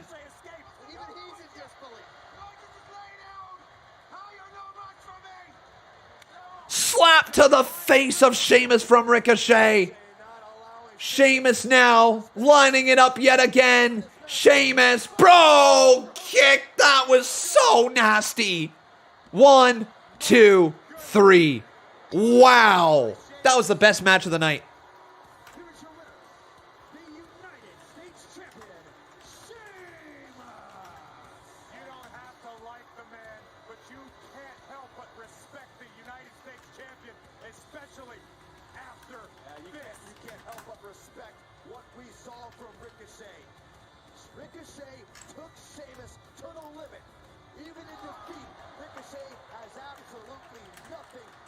Kicks out, and then here's Sheamus, my friends. Wow, what a good match. What a good match that was. I can't tell you how good it feels to claim that victory. I love me gold, but this shoulder feels a little bit empty. So Bobby Lashley, keep your eye on your shoulder, man. What? Because a Celtic Warrior might just come along and accept your open challenge. Whoa! Sheamus! Shit, I totally forgot that Bobby Lashley issued an open challenge. I totally forgot that was a thing here tonight. Oh. Decimation to Monday Night Raw. Bobby Lashley's WWE Mason title T-Bar. has had an expiration date. But don't mistake the pain that we brought as a gift. It was a loan. And tonight, Bobby Lashley pays his debt. Now is the time to strike, because everything that lives is designed to end. Question is, which one of us ends the legacy of Bobby Lashley? It's as simple as the flip of a coin. What a terrible night to be Bobby Lashley. Almighty? No. Tonight, Bobby Lashley's WWE Championship will be all gone. And first, Sheamus, now Mason T-Bar, stating their claim. They could answer the open challenge. Here comes Asuka. Bam, bam, bam, bam, bam, bam, bam. Yeah, here comes Asuka. The stakes are high in this one. It's of the utmost importance for Asuka to not spend time licking her wounds or sulking. Asuka needs to get back on the horse, rebound, and it all needs to start tonight. Indeed, a rematch that could have implications for a future Raw Women's title opportunity. Asuka takes on Charlotte Flair next.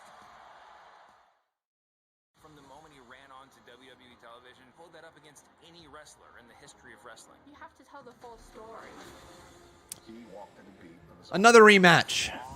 Complicated human being who made some Another rematch. Another rematch. Another rematch. Another rematch.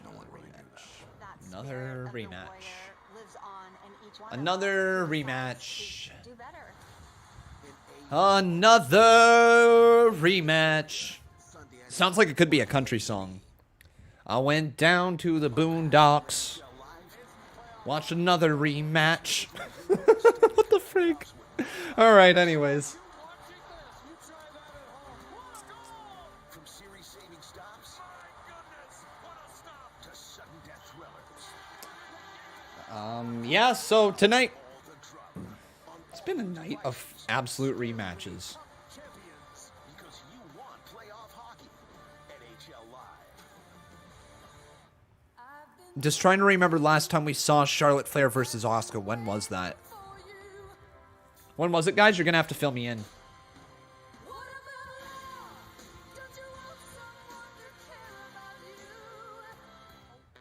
Introducing the all-new Hyundai Tucson. Never have Primitive. I'll have to check him out, man.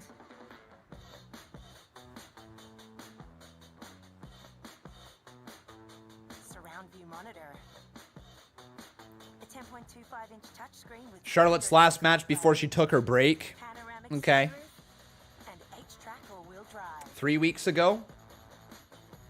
Discover the all-new I don't think it was 3 weeks ago. People are saying, when was it, guys? Little Caesar's Quattro Pizza is 4 pizzas in one. Wait, 4 pizzas in one pizza? 2 slices each of these 4 favorites, hot and ready, or order online to get it delivered to your door. When was the last time we saw this match? April 19th, 2021. I'm wrong. It was April 19th, 2021. So it was just a little bit ago, guys. Just a few weeks ago. So about literally less than a month ago, we saw this match. Cool. All right. I can deal with that. I'm not as upset by this rematch as some of the other stuff. But again, when you're on a card here tonight, when everything is rematches, that's all people are going to start thinking about. Another rematch, this time between Charlotte Flair and Asuka. Flair versus Asuka. Again, another When things go wrong, Bel Air Direct makes them right with simple ways to submit and track your claim. And like, I feel, you know what? I'll say this much, guys. It's got to be a little difficult doing completely fresh matchups in the women's division all the time. And matchups that actually mean stuff. I do understand that the star power that they have in the women's division is not as prevalent as I'm pretty sure they would like it to be. It is spread across 2 shows. Can you imagine, though, how damn good the women's division of WWE would be if they had a full show dedicated to women's wrestling? Can you imagine, man? Like, imagine the main event scene, imagine the tag team scene, imagine a mid-card title right there, you know? you would be able to develop some pretty interesting stuff with an all-female roster. They definitely have the talent to be able to make something entertaining like that. But when it's spread across 2 shows right now, I'm not sure you can truly develop the division the way they would like to. They did Evolution in 2018 con, yeah, and why have they not done another one since? It was a rousing success, so it proved right there that it was simply a PR stunt from WWE and not the historic, groundbreaking thing that they made it seem like it was going to be. They made it seem like it was going to be an every year sort of deal, and we have not seen Evolution since. That was 2018, man. This is 2021. Why don't we have an all-women's pay-per-view? The demand is there. It's not like this has to be a full, like, men versus women's thing, but let me say something. If the demand is there, you got to deliver it. The demand is there.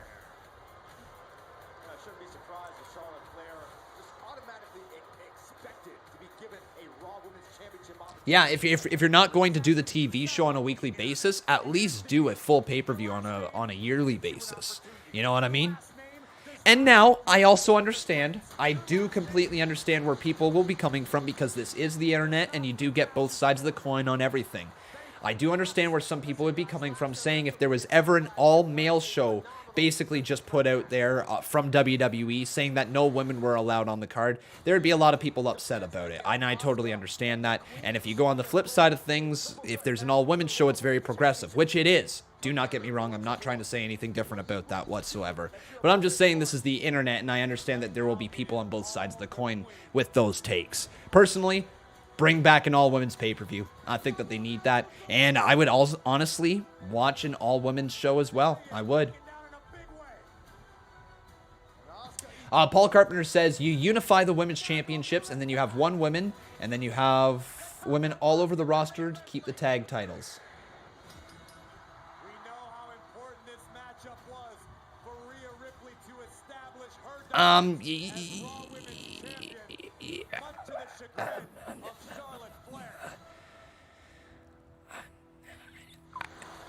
No.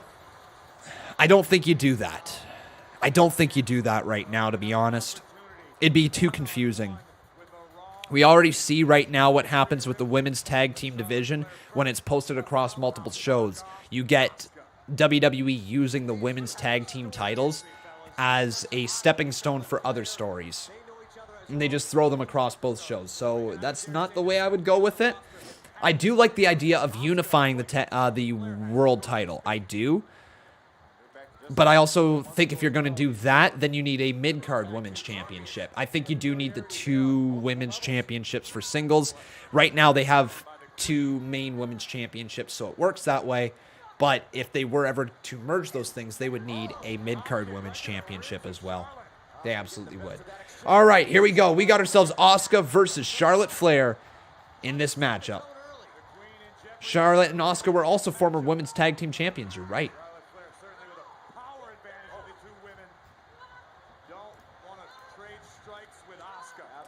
Oh, back elbow there from Charlotte Flair.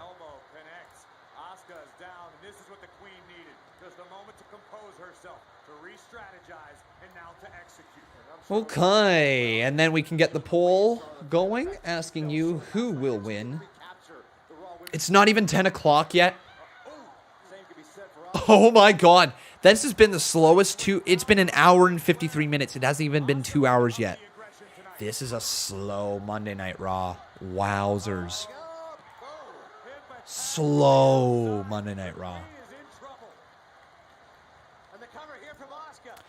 Into the cover, count of 2, kick out by Charlotte Flair. Both Asuka and Charlotte Flair want to be next in line to challenge Rhea Ripley once again for the Raw Women's title. Oh my good god. Both Asuka and Charlotte Flair know what's at stake. Asuka trying to rebound after what happened at Backlash, and Charlotte Flair knows with the victory here, perhaps an opportunity to take on Rhea Ripley. You can't actually be serious. Great counter and escape by Charlotte Flair. Just getting out of harm's way. You can't actually be serious, man. Asuka attempting to strike. Oh, Charlotte instead. Sweeping out the legs of the Empress. Guys, because it was such a unique idea last night, we're going to get another lumberjack match here tonight. This time between Damian Priest and John Morrison. Here comes Rhea Ripley as well. Not a rant. I'm just laughing at that's the direction that they went in. I'm just laughing that's the direction they went in. Nope, no rant, guys. It is what it is. 2 kick out there by Asuka. And they go to commercial break. Lose track of time. Without ever getting Yep. I don't know what else you guys want me to say because it is a rematch. It is a rematch. It's got a new gimmick, but it's a rematch. Oh, it's a rematch. Oh, no, it's a rematch, guys. It's a rematch. We just had ourselves John Morrison versus Damian Priest not too long ago. I'm pretty sure we had it last week. Did we not? Yes, we did. Yeah, we did. Yeah, we did. We had it last week. Do you have what it takes to make it to the top? Put your knowledge to the test. Join WilliamHillFree.net to lock in your predictions. Make your mark at WilliamHillFree.net. We are made of many nations. We push ourselves and others to the very edge of performance. Is this the worst Monday Night Raw To the edge. of the year? I think so. I think this is the worst Monday Night Raw of the year so far, in my opinion. That powers your day. The Better Sleep, Better You sale is on right now at Sleep Country. Sleep well, stay well. In my opinion, I think it might be. Which other ones have happened here that would be up there with it? Let's think. Let's go through, guys, because I don't want to just throw it right out there. I don't want to just say something without truly thinking it through. What other Monday Night Raws would be on comparison with this? The worst Raw of the year was Legends Night, says Kenny Williams. Okay. Stop dreaming. All right. Start driving. The night after Mania Raw. Okay. So the Raw after WrestleMania. Legends Night. Lacey announcing her pregnancy. That was just one really bad segment. It was a bad Raw overall as well, but that was a bad segment that made us pissed off with the show. More than anything. It's not even over yet, yeah.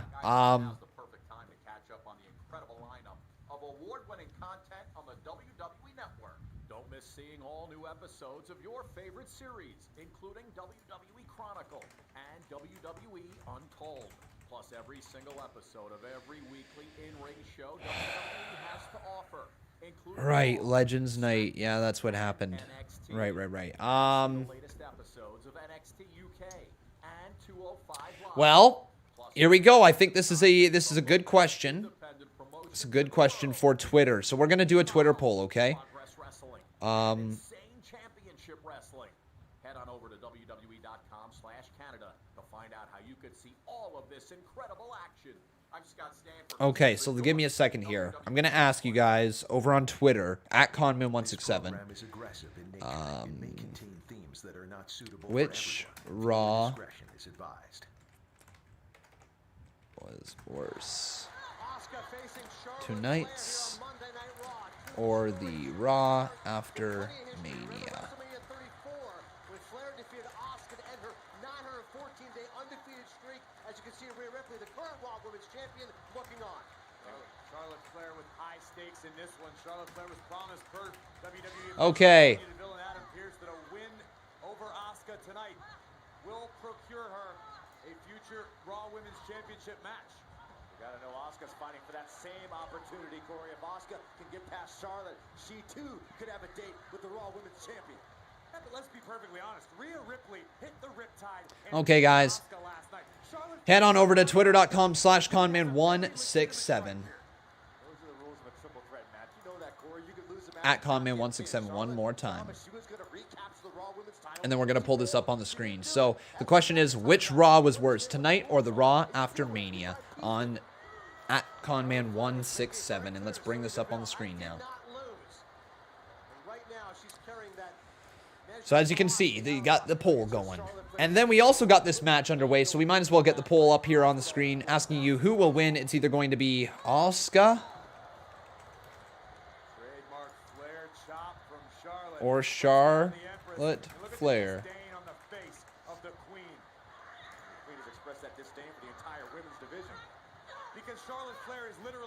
And Charlotte just stomping away on Asuka here. Haven't really paid too much attention to this matchup, unfortunately. Asuka What was that? Cartwheel and then a boot to the face. Just, that was an unnecessary cartwheel. Count of 2, kick out by Asuka. You know why there's a cliche that it's lonely at the top? Because that's where Charlotte Flair finds herself. On top of the mountain. She may not be champion at the moment, but Charlotte Flair is the opportunity. Okay, guys, and then we can also get our other bets going in this matchup. For who do you think is going to win? Get your bets and do either bet Flair 5 or bet Asuka 5. And one more time, vote Asuka or vote Flair right here in the live chat.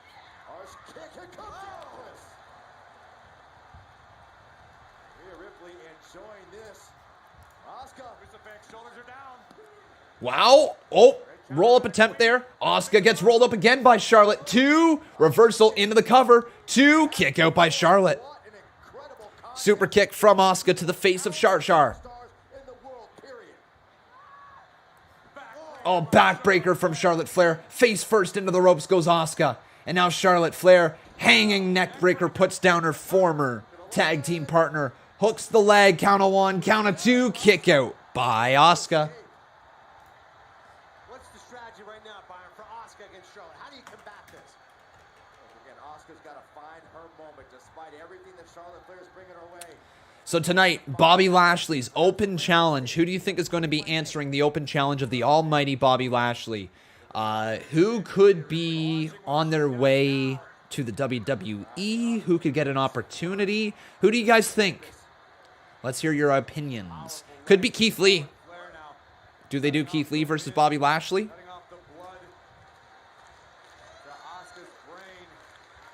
They can't be Braun Strowman, and it can't be Drew McIntyre, apparently.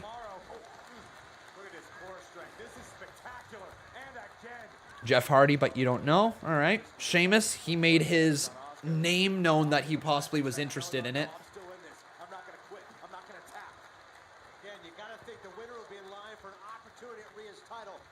Yeah, some people saying Keith Lee. Yep, seems like it might be that way.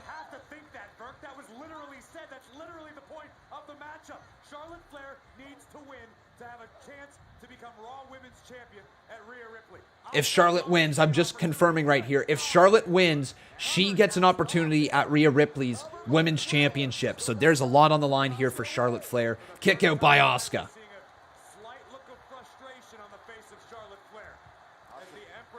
Adam Cole? Interesting. Daniel Bryan? That'd be really interesting, wouldn't it? Roderick Strong? Could be fun. Jinder Mahal? I hope not. Not for right away. You need to build up Mahal a little bit more. Count of 2, kick out by Flair.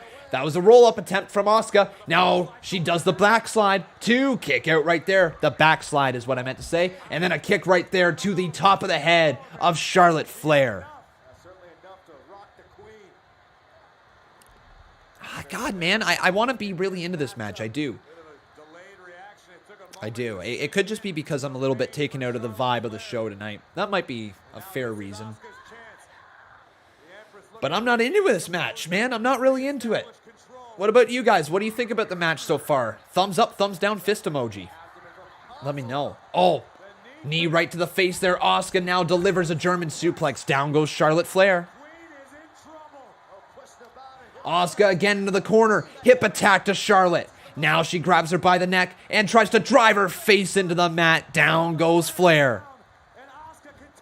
Running knee. Flair's in trouble. Count of 1, count of 2, and a kick out by Flair. And again, I don't hate the show tonight. I don't hate it. There's lots of things about the show that I'm not a fan of.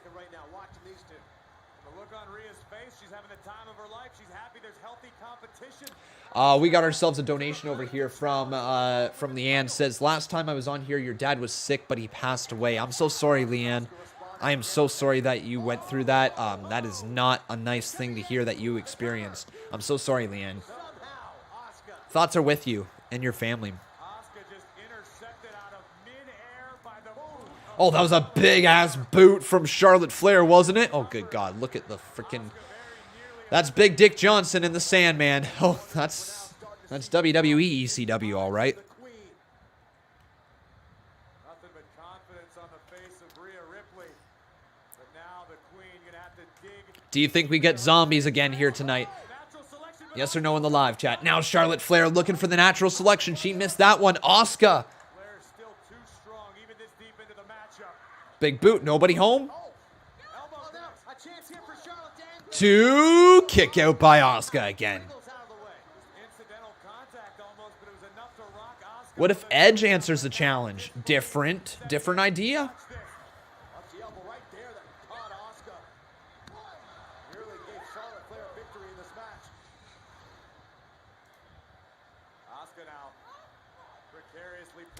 Asuka put up on the top rope as Charlotte Flair ascends up there, looking for something nasty. I don't know what Charlotte's looking for. Are they thinking Spanish Fly?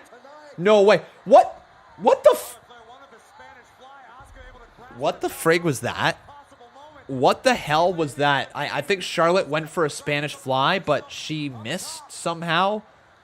I don't even know what the hell that was. Charlotte just did a backflip off the top rope and landed on her stomach. Asuka missile drop kick, down goes Flair. Now into the cover, count of 1, count of 2. Kick out by Charlotte. This is as competitive gets. As expected, as advertised. So for Asuka, Charlotte Flair, a real battle of wills. Striking away, teeing off on the queen. Here's Asuka. Picking up speed. Well, the miss, and Charlotte the counter, the cover. 2. She had the tights. Kick out by Asuka. Just kicking out in the nick of time. Asuka now back elbow to Charlotte Flair. Goes around the back. Charlotte with a really heavy back elbow. Asuka now off the ropes yet again. Asuka, good God, into the knee bar. This has been botch ridden here tonight. I'm sorry, guys. This match here has been botch riddled. Now Charlotte Flair trying to get out of that knee bar to the bottom rope. Charlotte, look at the torque on the knee of Flair. Flair's in a lot of trouble. Charlotte trying to stand up, though. The strength from Flair. The strength from Charlotte. Asuka gets out of that one, though. Back up to their feet. Charlotte rolls through, looking for a oh my God, a triangle choke. Triangle choke from Asuka, locked in on Charlotte Flair. Charlotte trying to get the shoulders of Asuka down. Charlotte can't get the count of 3. Asuka gets her shoulders up. Now a forearm across the face from Flair. Flair trying desperately. 1, 2. Asuka kicks out of that one. Oh, good God, Charlotte Flair, what is this? She's got herself the walls of Jericho locked in. A full Boston Crab. Full Boston Crab from Flair. Now into the cover, count of 2. Kick out by Charlotte. Asuka takes her down into the Asuka lock. Asuka lock is in. If Charlotte Flair taps out or passes out, she does not get an opportunity against Rhea Ripley. Why'd that screen just go black? Must be nip slips.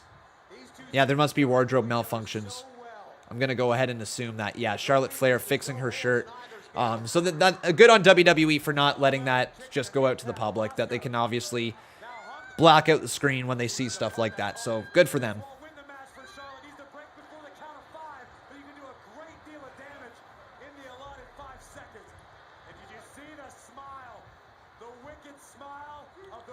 Charlotte now drags Asuka outside of the ring and face first into the Raw announce table. And now face to face with Rhea Ripley. Charlotte wants the title. Oh, Asuka! Ripley just blocked the back fist as well.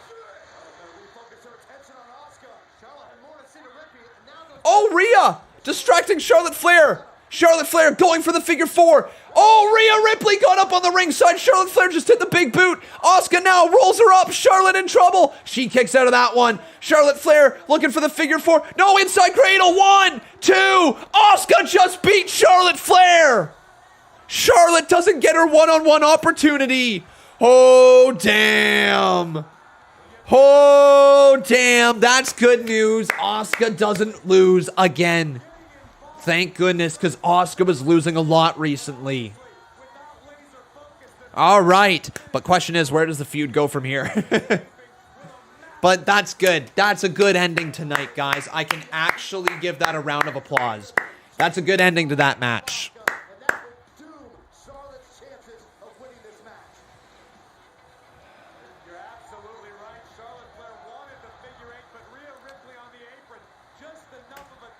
distraction to force a hesitation. Charlotte once again looking for the figure 4, but Asuka, the veteran, sensed the opportunity, tied up the queen. Flair loses after Ripley distracts. That was really good, guys. What do you think? Thumbs up, thumbs down, fist emoji right here in the live chat. And Ripley pointing to her title. Oh, man. But remember, guys, if you're enjoying the show, please make sure you leave a like on the video. Also, making sure you're subscribed to the channel. Would be lovely to see some more names pop up over there. And if you guys would really like to, you can always drop a little donation. Doesn't matter how much or how little. Any little bit is appreciated. Here's Morrison. He's not a zombie. John Morrison, can you even attempt to explain what happened during last night's Lumberjack match at WrestleMania Backlash? Whenever I think about what happened last night to The Miz, it feels like someone is picking at my brain, like I'm dead inside. It's a rotting feeling, you know? I can still smell those lumberjacks.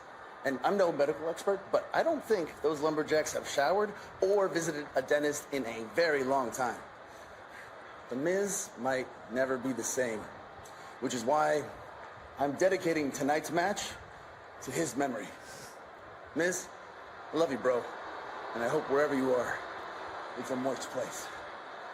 Drip, drip out. Drip, drip out. So Miz was written off TV or what?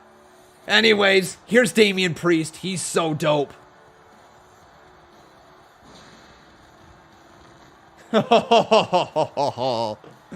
God, Priest is so cool.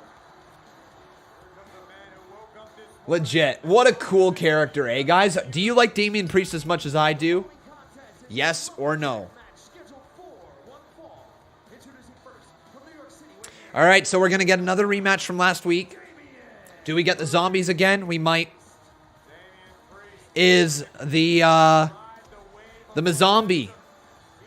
The Miz Zombie coming to this match. Is Miz going to be a zombie in this matchup? What do you guys think? Yes or no?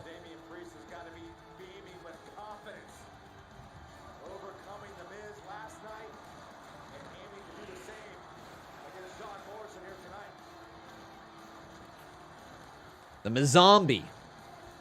Last night was unusual. Tonight will be a little more traditional. But Damian Priest prepared for battle in a lumberjack match with John Morrison.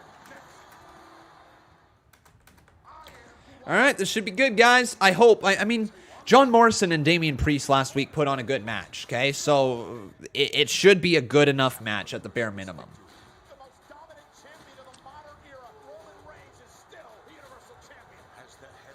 Steve Taylor says people are really praising the Charlotte and Asuka match on Twitter right now. Ryan Papola said it's a match of the year contender. What? Were we watching the same match? Were we watching the same match of the year? What the frig? Friday Night SmackDown, live this Friday, 8/7 Central, only on Fox. No, I cannot agree with that at all. Not even remotely.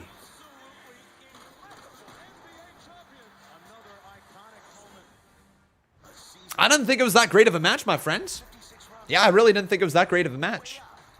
I thought it was slightly sloppy. There was a lot of botches in it. A lot of botches. Was not crisp. Seemed like their timing was off.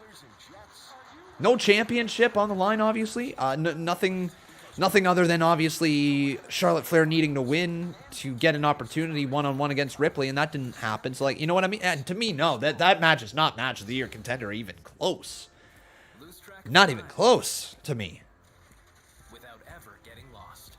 In terms of an actual match, I guess you can say it was solid enough and it did its job. But for me, it was not their best match they've had. Let alone match of the year, not even their best match they've had. Kia has you covered. We pay up to your first 6 monthly finance payments on top of existing offers on select 2021 Kia models.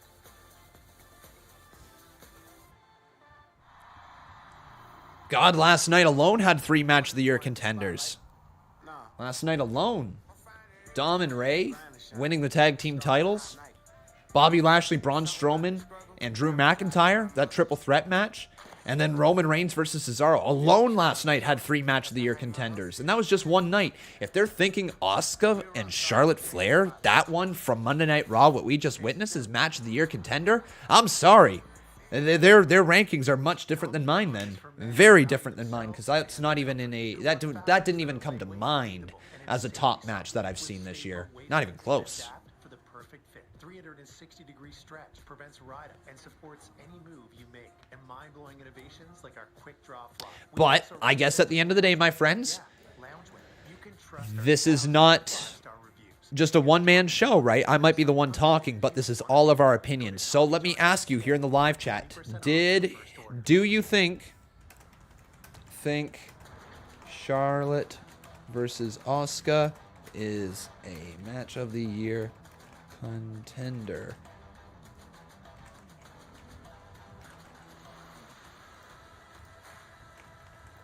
Okay, here you go. So you can let me know right here in the live chat, do you think Charlotte versus Asuka is a Match of the Year contender? Vote yes or vote no right here in the live chat.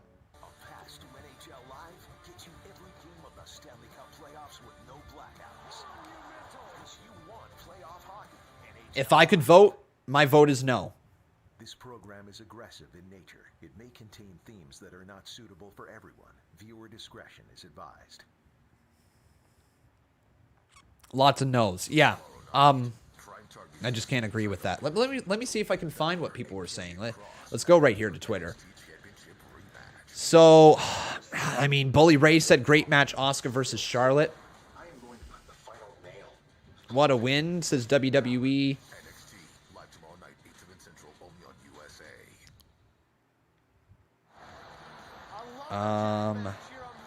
David LaGreca enjoyed it. Tim from Pro Wrestling Unlimited did not.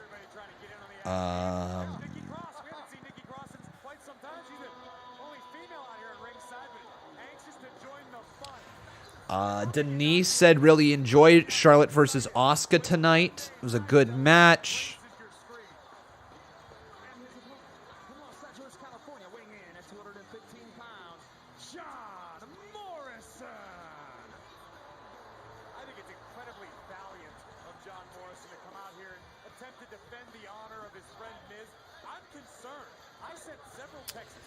Yeah, I don't know.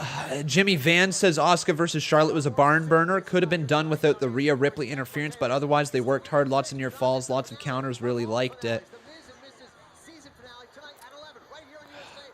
Maybe I just didn't watch it close enough. I didn't get those vibes from it.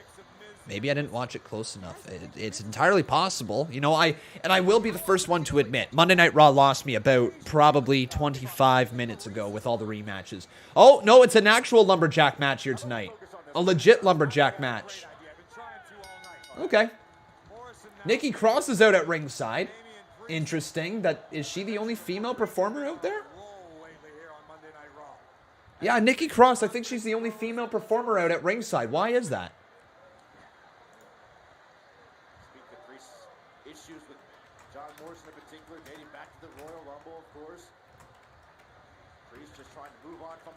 He can do so right here with a victory over Morrison. Ooh.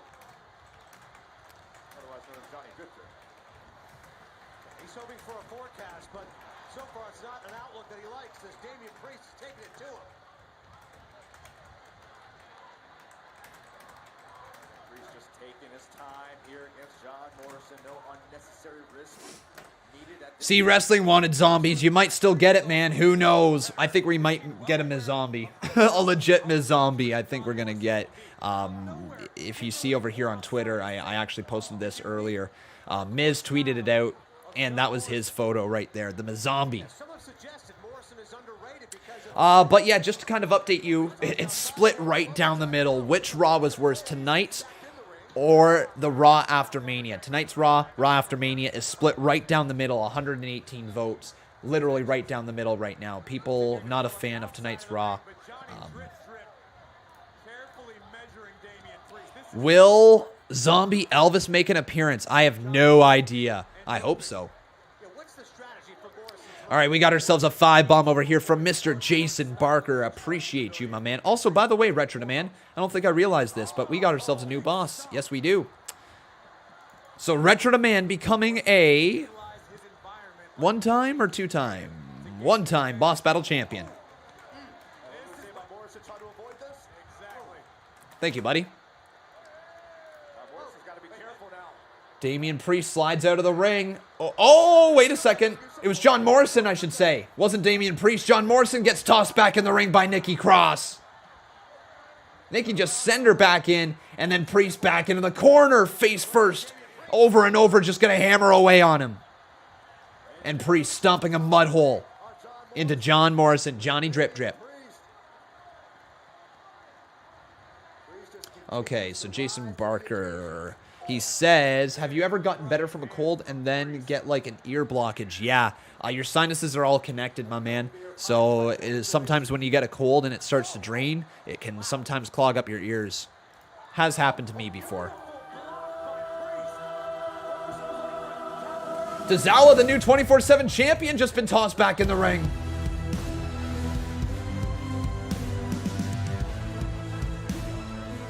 No, what a sec. Morrison running out of there. From the cold and men get like ear blockage. Morrison lands on his feet, rolls through. Oh no, Shelton Benjamin. Wait, John Morrison. Good God, Morrison trying to get out of harm's way. And Morrison, oh my God, just kicks Mansoor down. Good God, and then now Morrison just got slammed. Johnny Moe planted into the ground as we go to commercial break. That was cool. Oh, don't be sorry there at all there, Leanne. I'm sorry that that happened to you. Don't you be sorry to me. Awarded #1 for residual value. But we're in the commercial break. 39 minutes remain, my friends. 39 minutes. Holy moly. It's about finding it.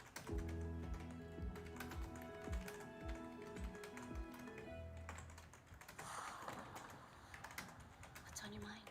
I don't like beer anymore. Good God, guys. We're going to recap Monday Night Raw here in just a sec, okay? So give me 1 sec to finish some of my notes, and then we'll do that. You know, I think you might be onto something. I just thought they went together. This is John Morrison. It's gonna be a bride. Fridge is gone. Thank you.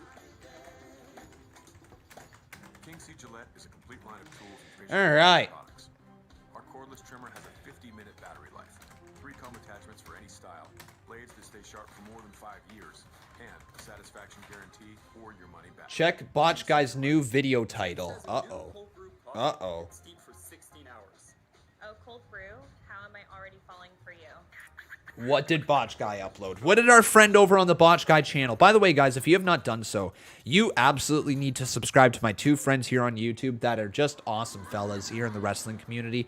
First and foremost, subscribe to Botch Guy. Me and him have been friends for nearly a year at this point. Holy crap. Yeah, we've been friends for like a year at this point. That's awesome. What a crazy year. But yeah, drop a subscription over on the Botch Guy channel, and also drop a subscription on C Wrestling's YouTube channel. Both of those guys, great content. You'll enjoy it. I don't send you to channels that I don't think you'll enjoy. I legitimately believe this. Those guys got great content. Go check them out if you have not done so. Make sure you drop that subscription over there and show them the Con Man community love. It's so sustainable, and I don't have to deprive. But looking for Botch Guy's latest title here on his video. Also, by the way, everybody, if you don't know, this is not the only channel I make appearances on. I am on Wrestling Hub, and I will be there tonight as well. I will be conducting my review for Monday Night Raw. I've got all my notes ready to go. That will be up hopefully a few hours after Monday Night Raw ends. Okay, guys? So Botch Guy's YouTube video. What does he got here? What does he got? Was that a 3 count? What happened? Ricochet botched pin. Okay, guys. What do you say? Should we, here. Let's see if we can, try to see what Botch Guy's saying in this thing. I must have missed this thing. Remember the last time there was a legitimate botch on Monday Night Raw. Like, seriously, these competitors are so damn good now. I actually do more Agreed. reaction videos Agreed. anyway, to be honest. It was kind of a funny one more than anything. So I hope you guys enjoyed the video. So let's check it out. No! No! Bocce! This right here! What are you doing, man? Boy up. We have Ricochet here on the bottom. Sheamus is on top. The referee is going to be coming in, and I'm going to show I'm going to see here, guys, what he's talking about, okay? because the referee, unfortunately, did a 3 count, and Ricochet did kick out in time. Watch this. 1, 2, 3. 1, 2, 3. Oh! How could you? In all seriousness, man, this referee is probably one of the best ones. I don't see him do this very often. Well, that was, yeah, you're right. Yeah, Botch guy pointed that out. He did actually count to 3. I think his shoulder might have been up. Shoulder might have been up there just in the nick of time. But the referee still counted 3. Yeah, you know what there, Mr. Botch guy? You're correct, dude. Nice eye. So Ricochet just got his shoulder up, I guess.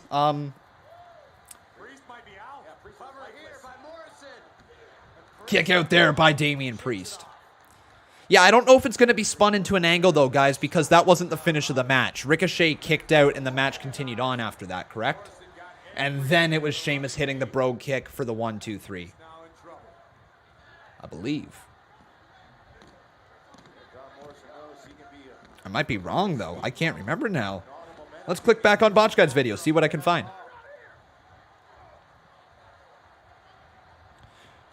Oh, back elbow right there from Priest. Catches Morrison.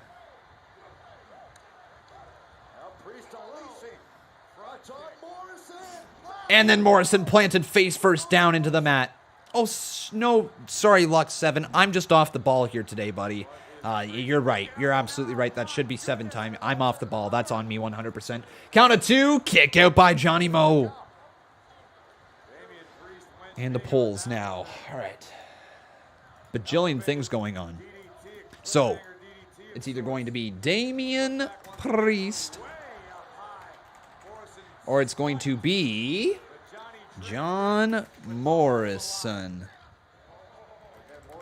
Oh, Priest. Uh-oh. T-Bar, Mace, and Cedric Alexander are beating up on Damian Priest. That's not good for Damian. Oh, he just got beat up big time. So now you can get your votes in. Do either vote Priest, vote John right here in the live chat. And then we got ourselves another 5-bomb over here from Jason Barker. Thank you, buddy. He says, I just checked my membership and it says I've been a member for 1 year and 1 day. Bow down to Jason Barker. My man, you made it past the year mark. Dude, thank you so much for your support, man. Seriously, Jason Barker, I appreciate you more than you know and your support on this channel. Thank you so flippin' much, dude. Over a year strong with Mr. Jason Barker. Uh-oh. Oh, my God. Priest just took out T-Bar and Mace. Mace. No T on the end of that one. Wait, where's Cedric Alexander going? Oh, my God. What the hell? Oh, my God. Cedric going after Shelton Benjamin. Well, that's different. Cedric not allowing himself to forget about what happened with Shelton Benjamin. That loss to the old man, the 46-year-old. Uh-oh. Now Priest sent up and over. Clap to the side of the ears of John Morrison. Right hand there from Morrison. Johnny drip drip looking to fly. What's about to happen? Oh my God, that's a botch. That's a big time botch. Please be safe. Please be safe. Priest got him all the way. Oh my God, what's he gonna do? Superplex, down goes Morrison. Taking out all the lumberjacks.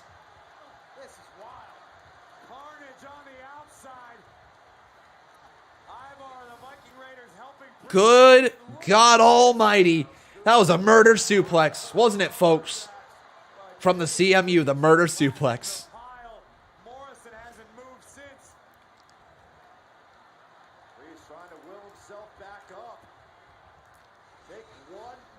That was a beautiful suplex there.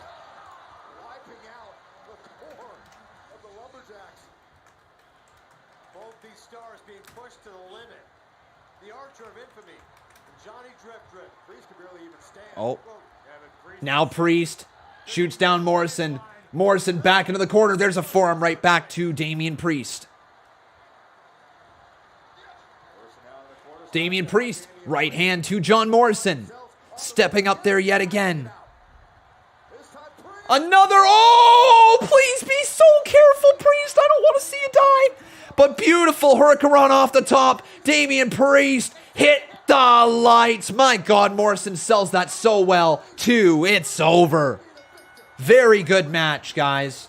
Very good match.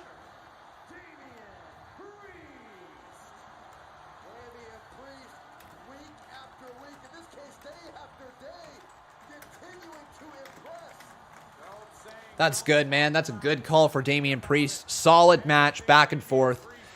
Cedric Alexander even got a little opportunity in that lumberjack match. Cool. Congratulations there, Leanne. That's awesome. That's awesome. Do you guys like the name for that finisher? Hit the lights.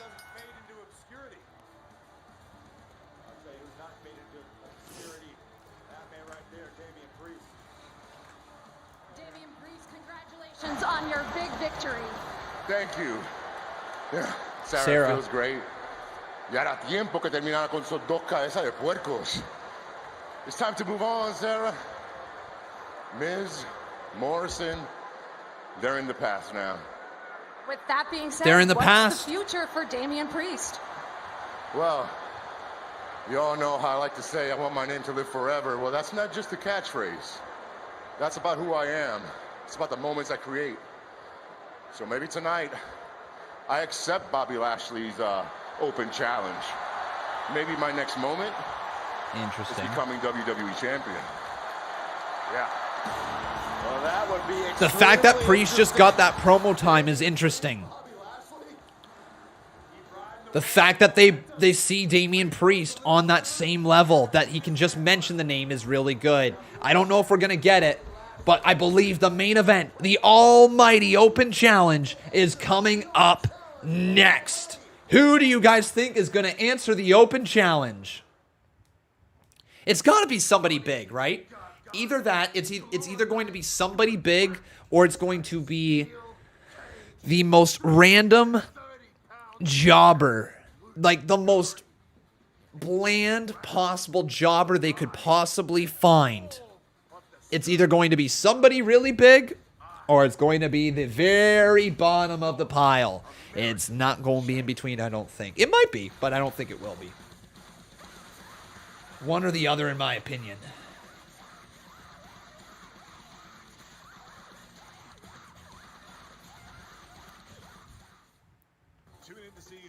Keith Lee would be a cool return. Certainly would. Finn, I think Finn's got some stuff in NXT still that he's got to accomplish.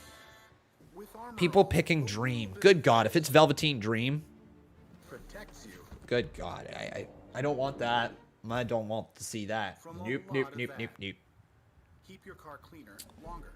Armor All Extreme Shield Plus Ceramic. Now you can Adam Cole, maybe. Sparkling water at home with SodaStream and Buble drops. Maybe Wiz. That would be a cool way to bring him back, wouldn't it? It'd be a really cool way to bring him back. I'd be okay with them bringing him back that way if they were going to build to a SummerSlam match. I don't know if I just want to see a random Brock Lesnar versus Bobby Lashley match with no build, if that makes any sense. I kind of want to see the build behind that. I want to see MVP on the microphone trying to run down Brock Lesnar. I think that would be really cool. It'd also be neat to try to give Brock Lesnar a program with something different. Try maybe a new manager.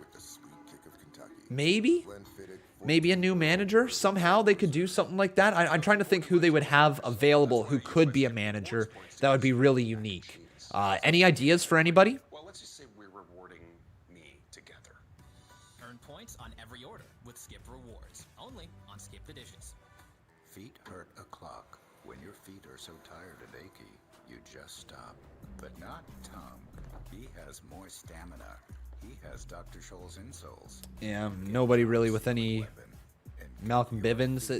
It'd be different, wouldn't it? It would give him a whole brand new character, and they'd be trying to get Malcolm Bivens over. Zelina Vega, that wouldn't work. Lots of people talking about how it might be Jinder Mahal who answers the open challenge. You guys might be right. You might be right. I'm a Jinder mark. You guys know this. I like Jinder Mahal. I don't believe his character is quite ready to go back after a WWE championship. With simple ways to submit and track your claim. But yeah. What's your guys' favorite thing of the night been so far? Because we're going to recap the evening. So far here tonight, guys, this is what I've got written down. I probably missed a few things, but this is so far what I've got. So, Bobby Lashley started out the night with 5 beautiful women by his side. Apparently, Braun Strowman has all of his ribs broken. Bobby Lashley's open challenge has been announced. Drew McIntyre comes out and says he wants to accept the open challenge. He can't accept it because MVP says neither Bobby or Braun can accept the challenge. We get our first match, AJ Styles versus Elias. On the evening, Omos got involved. There was a disqualification finish. I'm tired of DQ finishes.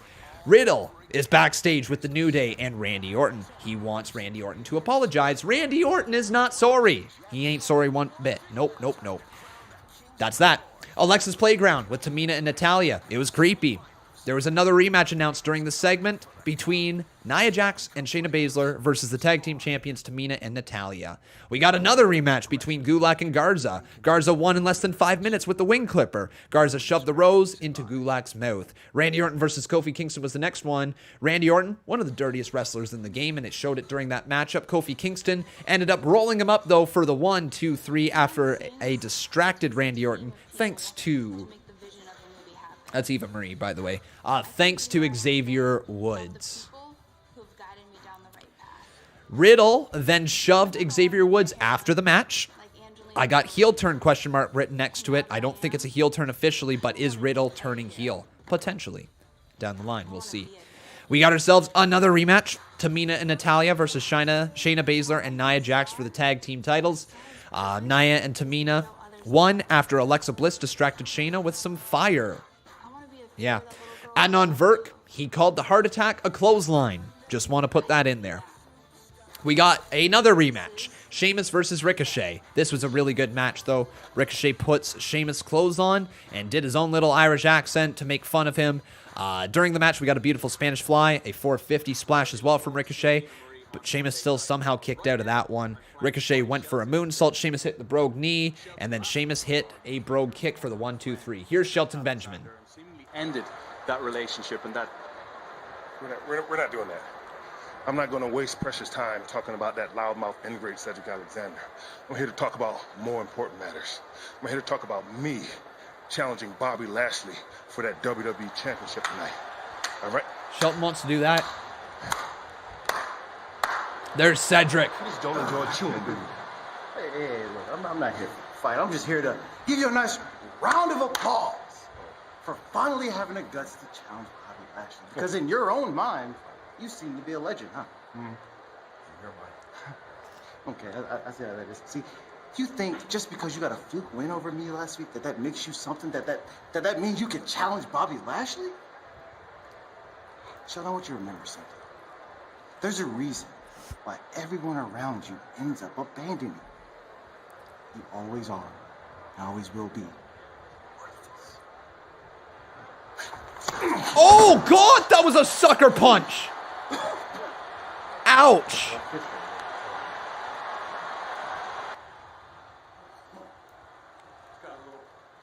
That was a sucker punch from Cedric Alexander, or to a Cedric Alexander from Shelton Benjamin. Dear Lord, that was a smack sound, wasn't it? That was just a straight up right to the face. All right, Jason Barker, thank you for the 5-bomb, my man. Let's roll that.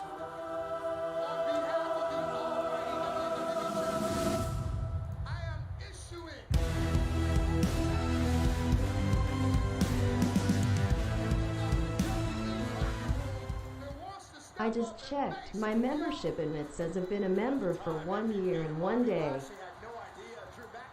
Amazing stuff, Jason. Thank you so much for being a member that long, buddy. Truly appreciate it. I accept. Excuse me. Being rude and disrespectful and rudish as you often are, you're so crass. You interrupted me before I was finished. What I was going to say was an open challenge. Damn. And accept. Damn, sorry guys. I'm just I'm noticing something. My revenue from Friday didn't get counted on my channel. I gotta contact YouTube about that. That's weird. That's very weird. Yeah, that's extremely weird. Yeah. I gotta contact YouTube for that one.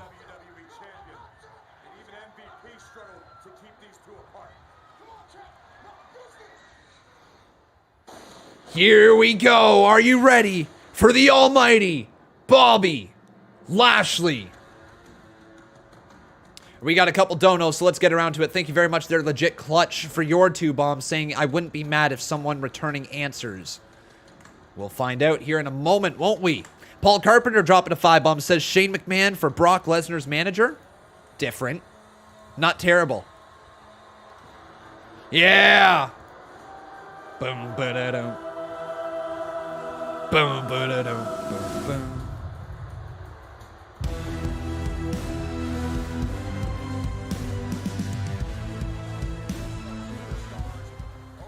Shane McMahon for Brock Lesnar's manager. Man, Bobby Lashley's theme song. We heard it to start off the show, and it's just as dope now. What a theme. Do you guys love Bobby Lashley's theme song? Yes or no in the live chat? I love it. Bum ba-da-dum. Bum ba-da-dum. Bum bum bum bum ba-da-dum. Bum ba-da-dum. Bum bum bum ba-da-dum. Bum bum bum bum ba-da-dum. Bum bum bum bum.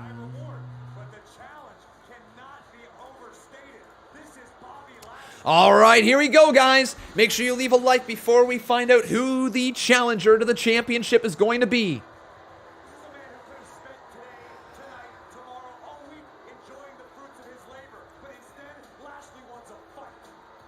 Up next, the almighty Bobby Lashley open challenge for the WWE Championship. Who is going to answer? Oh, I don't know. I don't know. Let's take a quick look on the Raw roster. Let's see if there's anybody.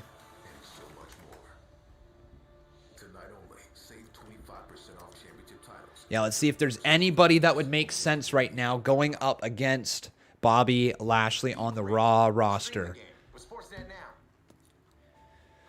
Let's just talk them individually, okay? So AJ Styles, not likely. Akira Tozawa, no. Angel Garza, no. Braun Strowman, he's not allowed. Brock Lesnar, minor possibility. Cedric Alexander, not likely. Damian Priest, not likely. We just saw him wrestle earlier tonight. Drew Gulak, not likely. Drew McIntyre, nope. Elias, very unlikely. Eric, nope. Grand Metalik, nope. Humberto Carrillo, nope. Ivar, no. Jason Jordan, no. Jason Jordan obviously is not actually an active superstar. Jeff Hardy, possibly. Jinder Mahal, possibly. John Morrison, no. Keith Lee, possibly. Kofi Kingston, no. Lindsay Dorado, no. Mace, no. Mansoor, no. Mustafa Ali, could be. Could be Ali, but doubt it. Omos, no. R-Truth, no. Orton, very unlikely. Ricochet, not likely. Riddick Moss, highly unlikely. Shelton Benjamin, doubt it. Slapjack, no. T-Bar, no. The Fiend, could be The Fiend. It would be a random return, wouldn't it? But it could be. Could be The Miz. Won't be Xavier Woods. There's really not a lot of options, is there, guys? God, I'm looking at that roster. That's a roster that needs a bit of a shakeup.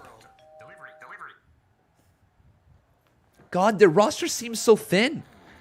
How does it seem so thin?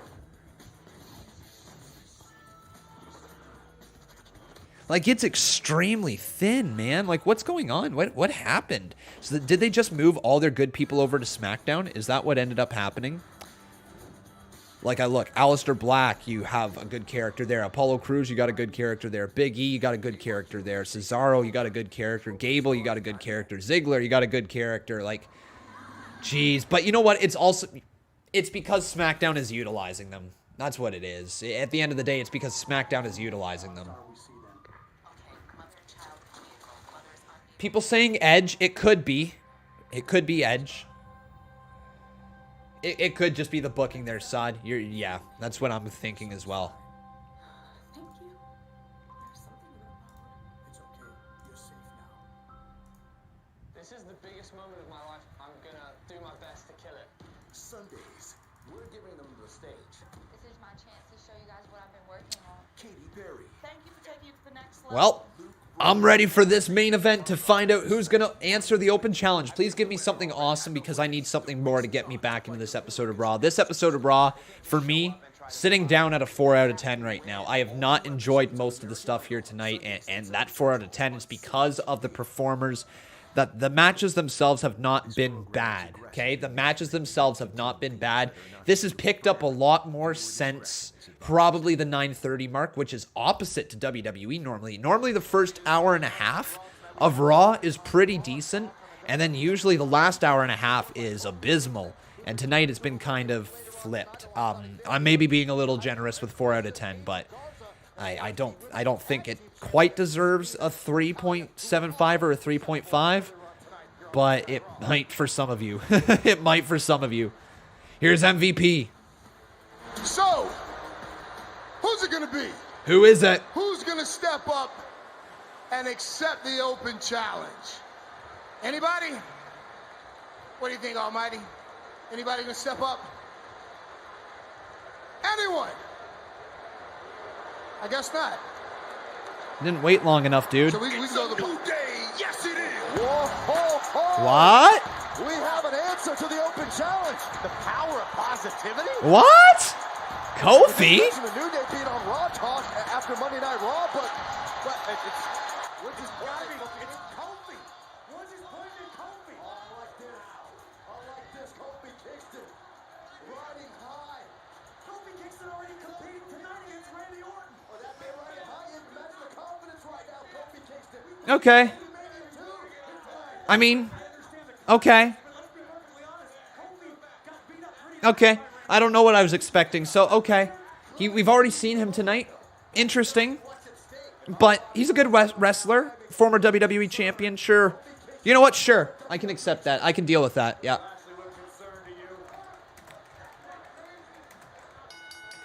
The following contest is an open challenge for the WWE Championship. Introducing the challenger, accompanied to the ring by Xavier Woods, representing the New Day, Kofi Kingston. All right, Kofi.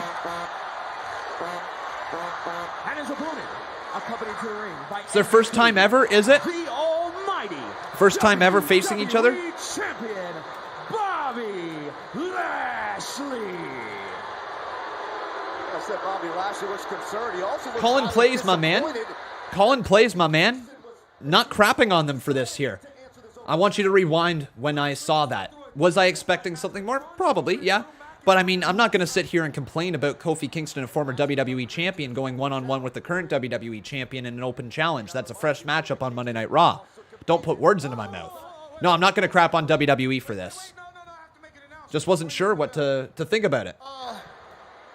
That whole championship announcement was nice, but I never said anything about a championship match. Oh, fuck off! The No! Almighty certainly said nothing about a championship match. I don't see Adam Pearce here making it a championship match. And let's just be honest, Kofi, you're not even worthy of being in the ring with the Almighty. But good luck on your endeavor. This is why a great business manager is invaluable. MVP just proved his work. And here we go, Kofi Kingston. It was all a Dang it, man. Dang it, dang it, dang it. All right. Well, no WWE Championship in this main event. Oh my God, Lashley just spiked down Kofi. Into the cover. 2. Kofi kicks out. No WWE Championship on the line.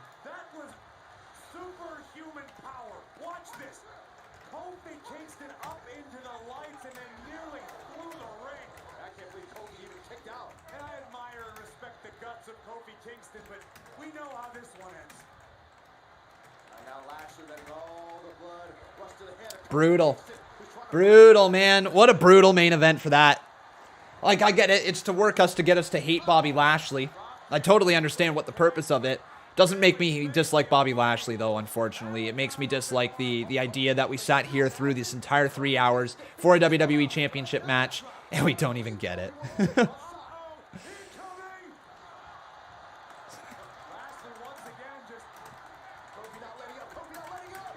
Nice shot right there from Kofi Kingston. Up and over the top rope and down to the outside of the floor. Down goes Lashley.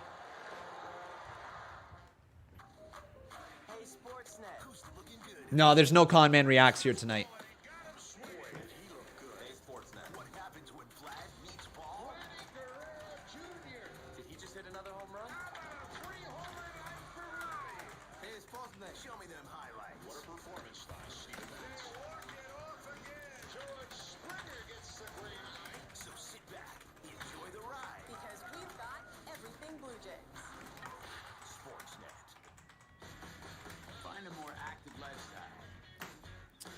So, guys, it's unfortunate. It's unfortunate. This was a really abysmal Raw.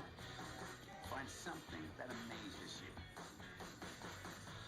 and excites you. Find new space. Please, Aled, don't be like that, dude. Please, Aled. Okay, man, I want you to take a look. Yes, you're right. You are technically right. But you have to understand why people would be upset with this. Okay? Yes, technically speaking, the story that they are telling for us on our screens right now, and it's a story that we have to accept that it is what it is. But the story that they just told us, throughout 3 hours, they started us at the start of the show saying in the main event there is going to be an open challenge, proceeded to put up photos of Bobby Lashley with a big WWE championship, saying there's an open challenge, making you believe it's for the WWE title, and then taking it away. It works when you're really, really, really trying to get heat on the character. And I know WWE is trying to get heat on the character right now of Bobby Lashley. But that is not the true way to do it. You don't... If you're going to do an open challenge, and you're going to say... You're going to make it sound like it's for the title, you don't build up 3 hours to it. Okay? You just don't. You don't build up to your main event and then take your main event away. That's not what you do. What you do is you open the show with the open challenge, if that's the direction you want to go. And then Kofi comes out, you cut that same promo, and then MVP says, I never said it was for the title. I said it was an open challenge. Best of luck in your endeavor. You know, and you cut that exact same promo, and that's how you open the show, and you don't build 3 hours to your main event to take the WWE title match away just at the last possible second, then it's fine. But it's because you spent your entire night building to your main event to take your main event away. Guys, it's called the main event for a reason. It's the main... I almost swore right there. It's the main effing event. It's the thing people come to the show, and it's the thing that people stick around the show for. If you can't deliver on your main event, why do people stick around for your whole show? Why wouldn't they tune out at 10 p.m.? Think about that. So... It's very frustrating to see that. Tonight's show has been a little bit all over the place, a little backwards, and not that good, in my opinion.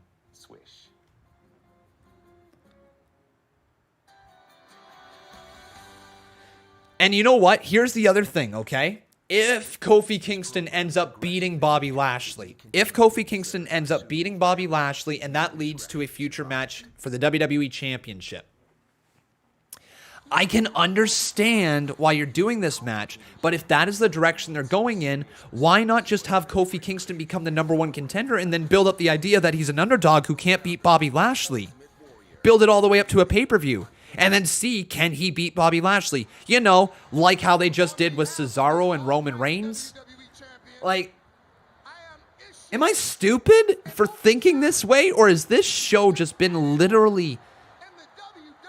nonsensical in a lot of aspects? Am I just being a mark here tonight? And you can be honest with me, guys. Do I have my mark pants on tonight? Or do I have a legitimate gripe here? Do I, guys? Like, I hope I'm not being too over the top negative here today.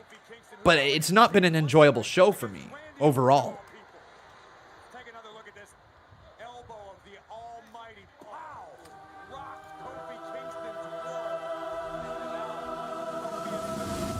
And I mean, like, the wrestling itself, the matches themselves have been fine enough to warrant, at bare minimum, a watchable rating. Since it's kinda underwhelming, got me wondering if it's a ploy for The Fiend to appear. After the match, setting up The Fiend versus Bobby at Hayek? Maybe Steve Taylor. We will see if The Fiend returns here.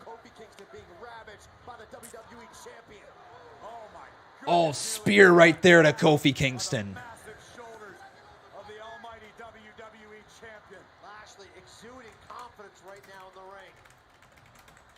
That has become the trademark of Bobby Lashley, Adnan. Confidence and domination. And why wouldn't Yeah, because here's the thing, guys. The open challenge tonight, it wasn't the idea of whoever Bobby Lashley faces. You know, that wasn't the selling point. The selling point was the idea of whoever comes out is going to get a shot at the WWE Championship. Right? That was the whole build throughout the night. Whole build. And then it's not for the WWE Championship. What did Twitter say? Coming to you from the quickly acclaimed Thunderdome. It's Monday Night Raw as the WWE champion Bobby Lashley, the Almighty, taking on Kofi Kingston, who answered the open challenge. Lashley using all that power to try to break down Kofi Kingston. Yeah, everywhere on Twitter is basically confirming that they never did say it was for the title. You know what? Like, I understand, okay, guys? I understand, okay? This has not probably been the most thrilling episode to sit here and listen. I've been on the negative side of things here tonight. Haven't been enjoyable. It just hasn't for me, unfortunately. What do you say, DQ finish? Oh, Lashley. Good God, Lashley just, man, oh, good God, DDT, down goes Bobby.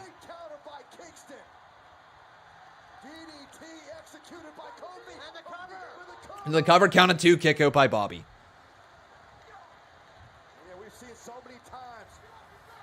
Yeah, and like, they didn't say it was for the title, and that is going to be the #1 complaint that I see here in my live chat and probably over on Wrestling Hub when I do my review over there. That it wasn't for the title. They never announced it for the title. But again, if you're going to lead people to believe it's for the title, I mean, just take one look, guys. Just take one look at this image. Like, yes, WWE is right. The story they told here tonight is the story they were telling the entire night. Bobby Lashley's open challenge for the WWE. It made it look like it was for the WWE Championship, but it wasn't, obviously. And it wasn't listed anywhere it was for the championship. It just said open challenge.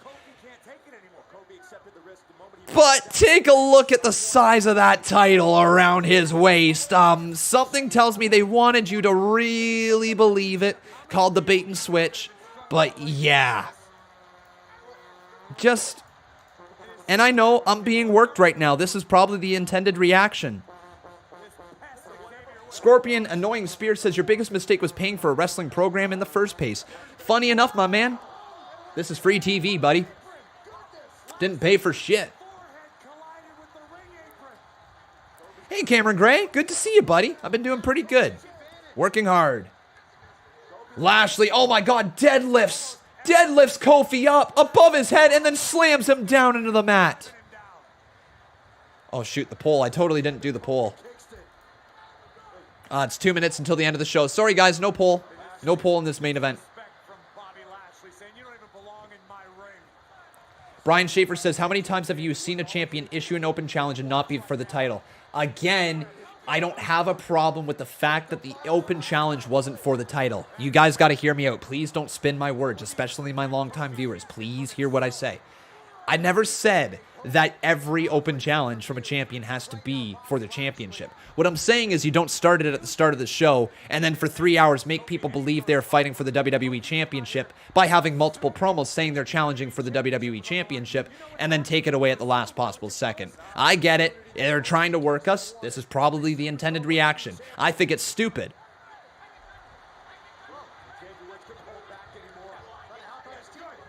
Now Bobby throws Kofi back in the ring. Xavier Woods distracting Bobby Lashley a little bit. Now he's distracting the referee. What? Oh my God, Drew from behind. Drew from behind. What? Drew McIntyre just used MVP's... Oh my God, 2! Kofi Kingston just beat Bobby. Wow, Kofi Kingston just beat Bobby Lashley. Well then. Unexpected ending. Drew McIntyre costs Bobby Lashley the match.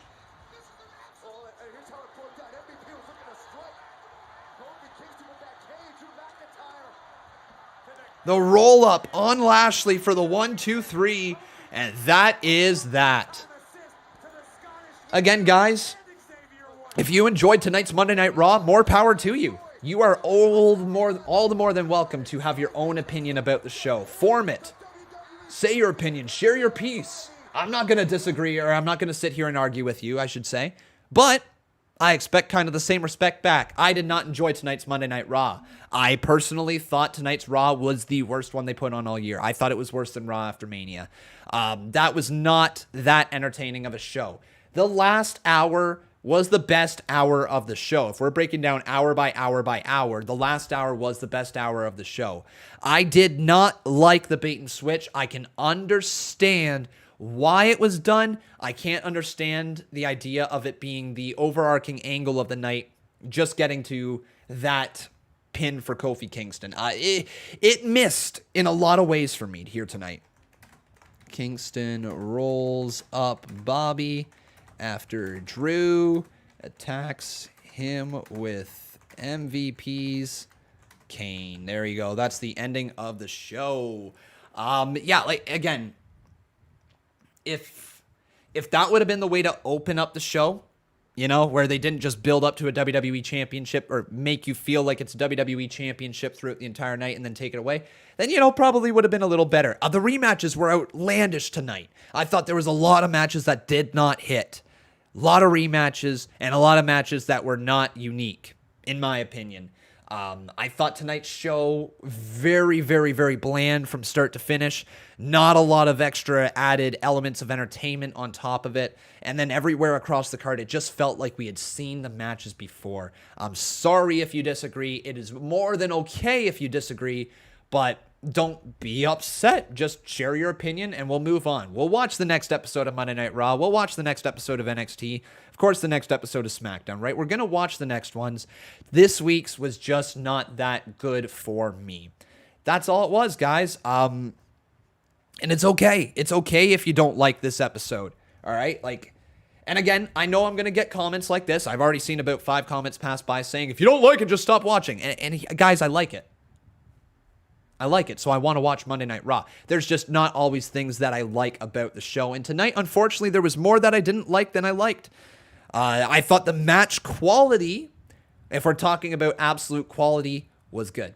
The match quality, there was not a bad match on the card in terms of actual physicality, how crisp they were in the ring. Like, there's really not a bad match that way.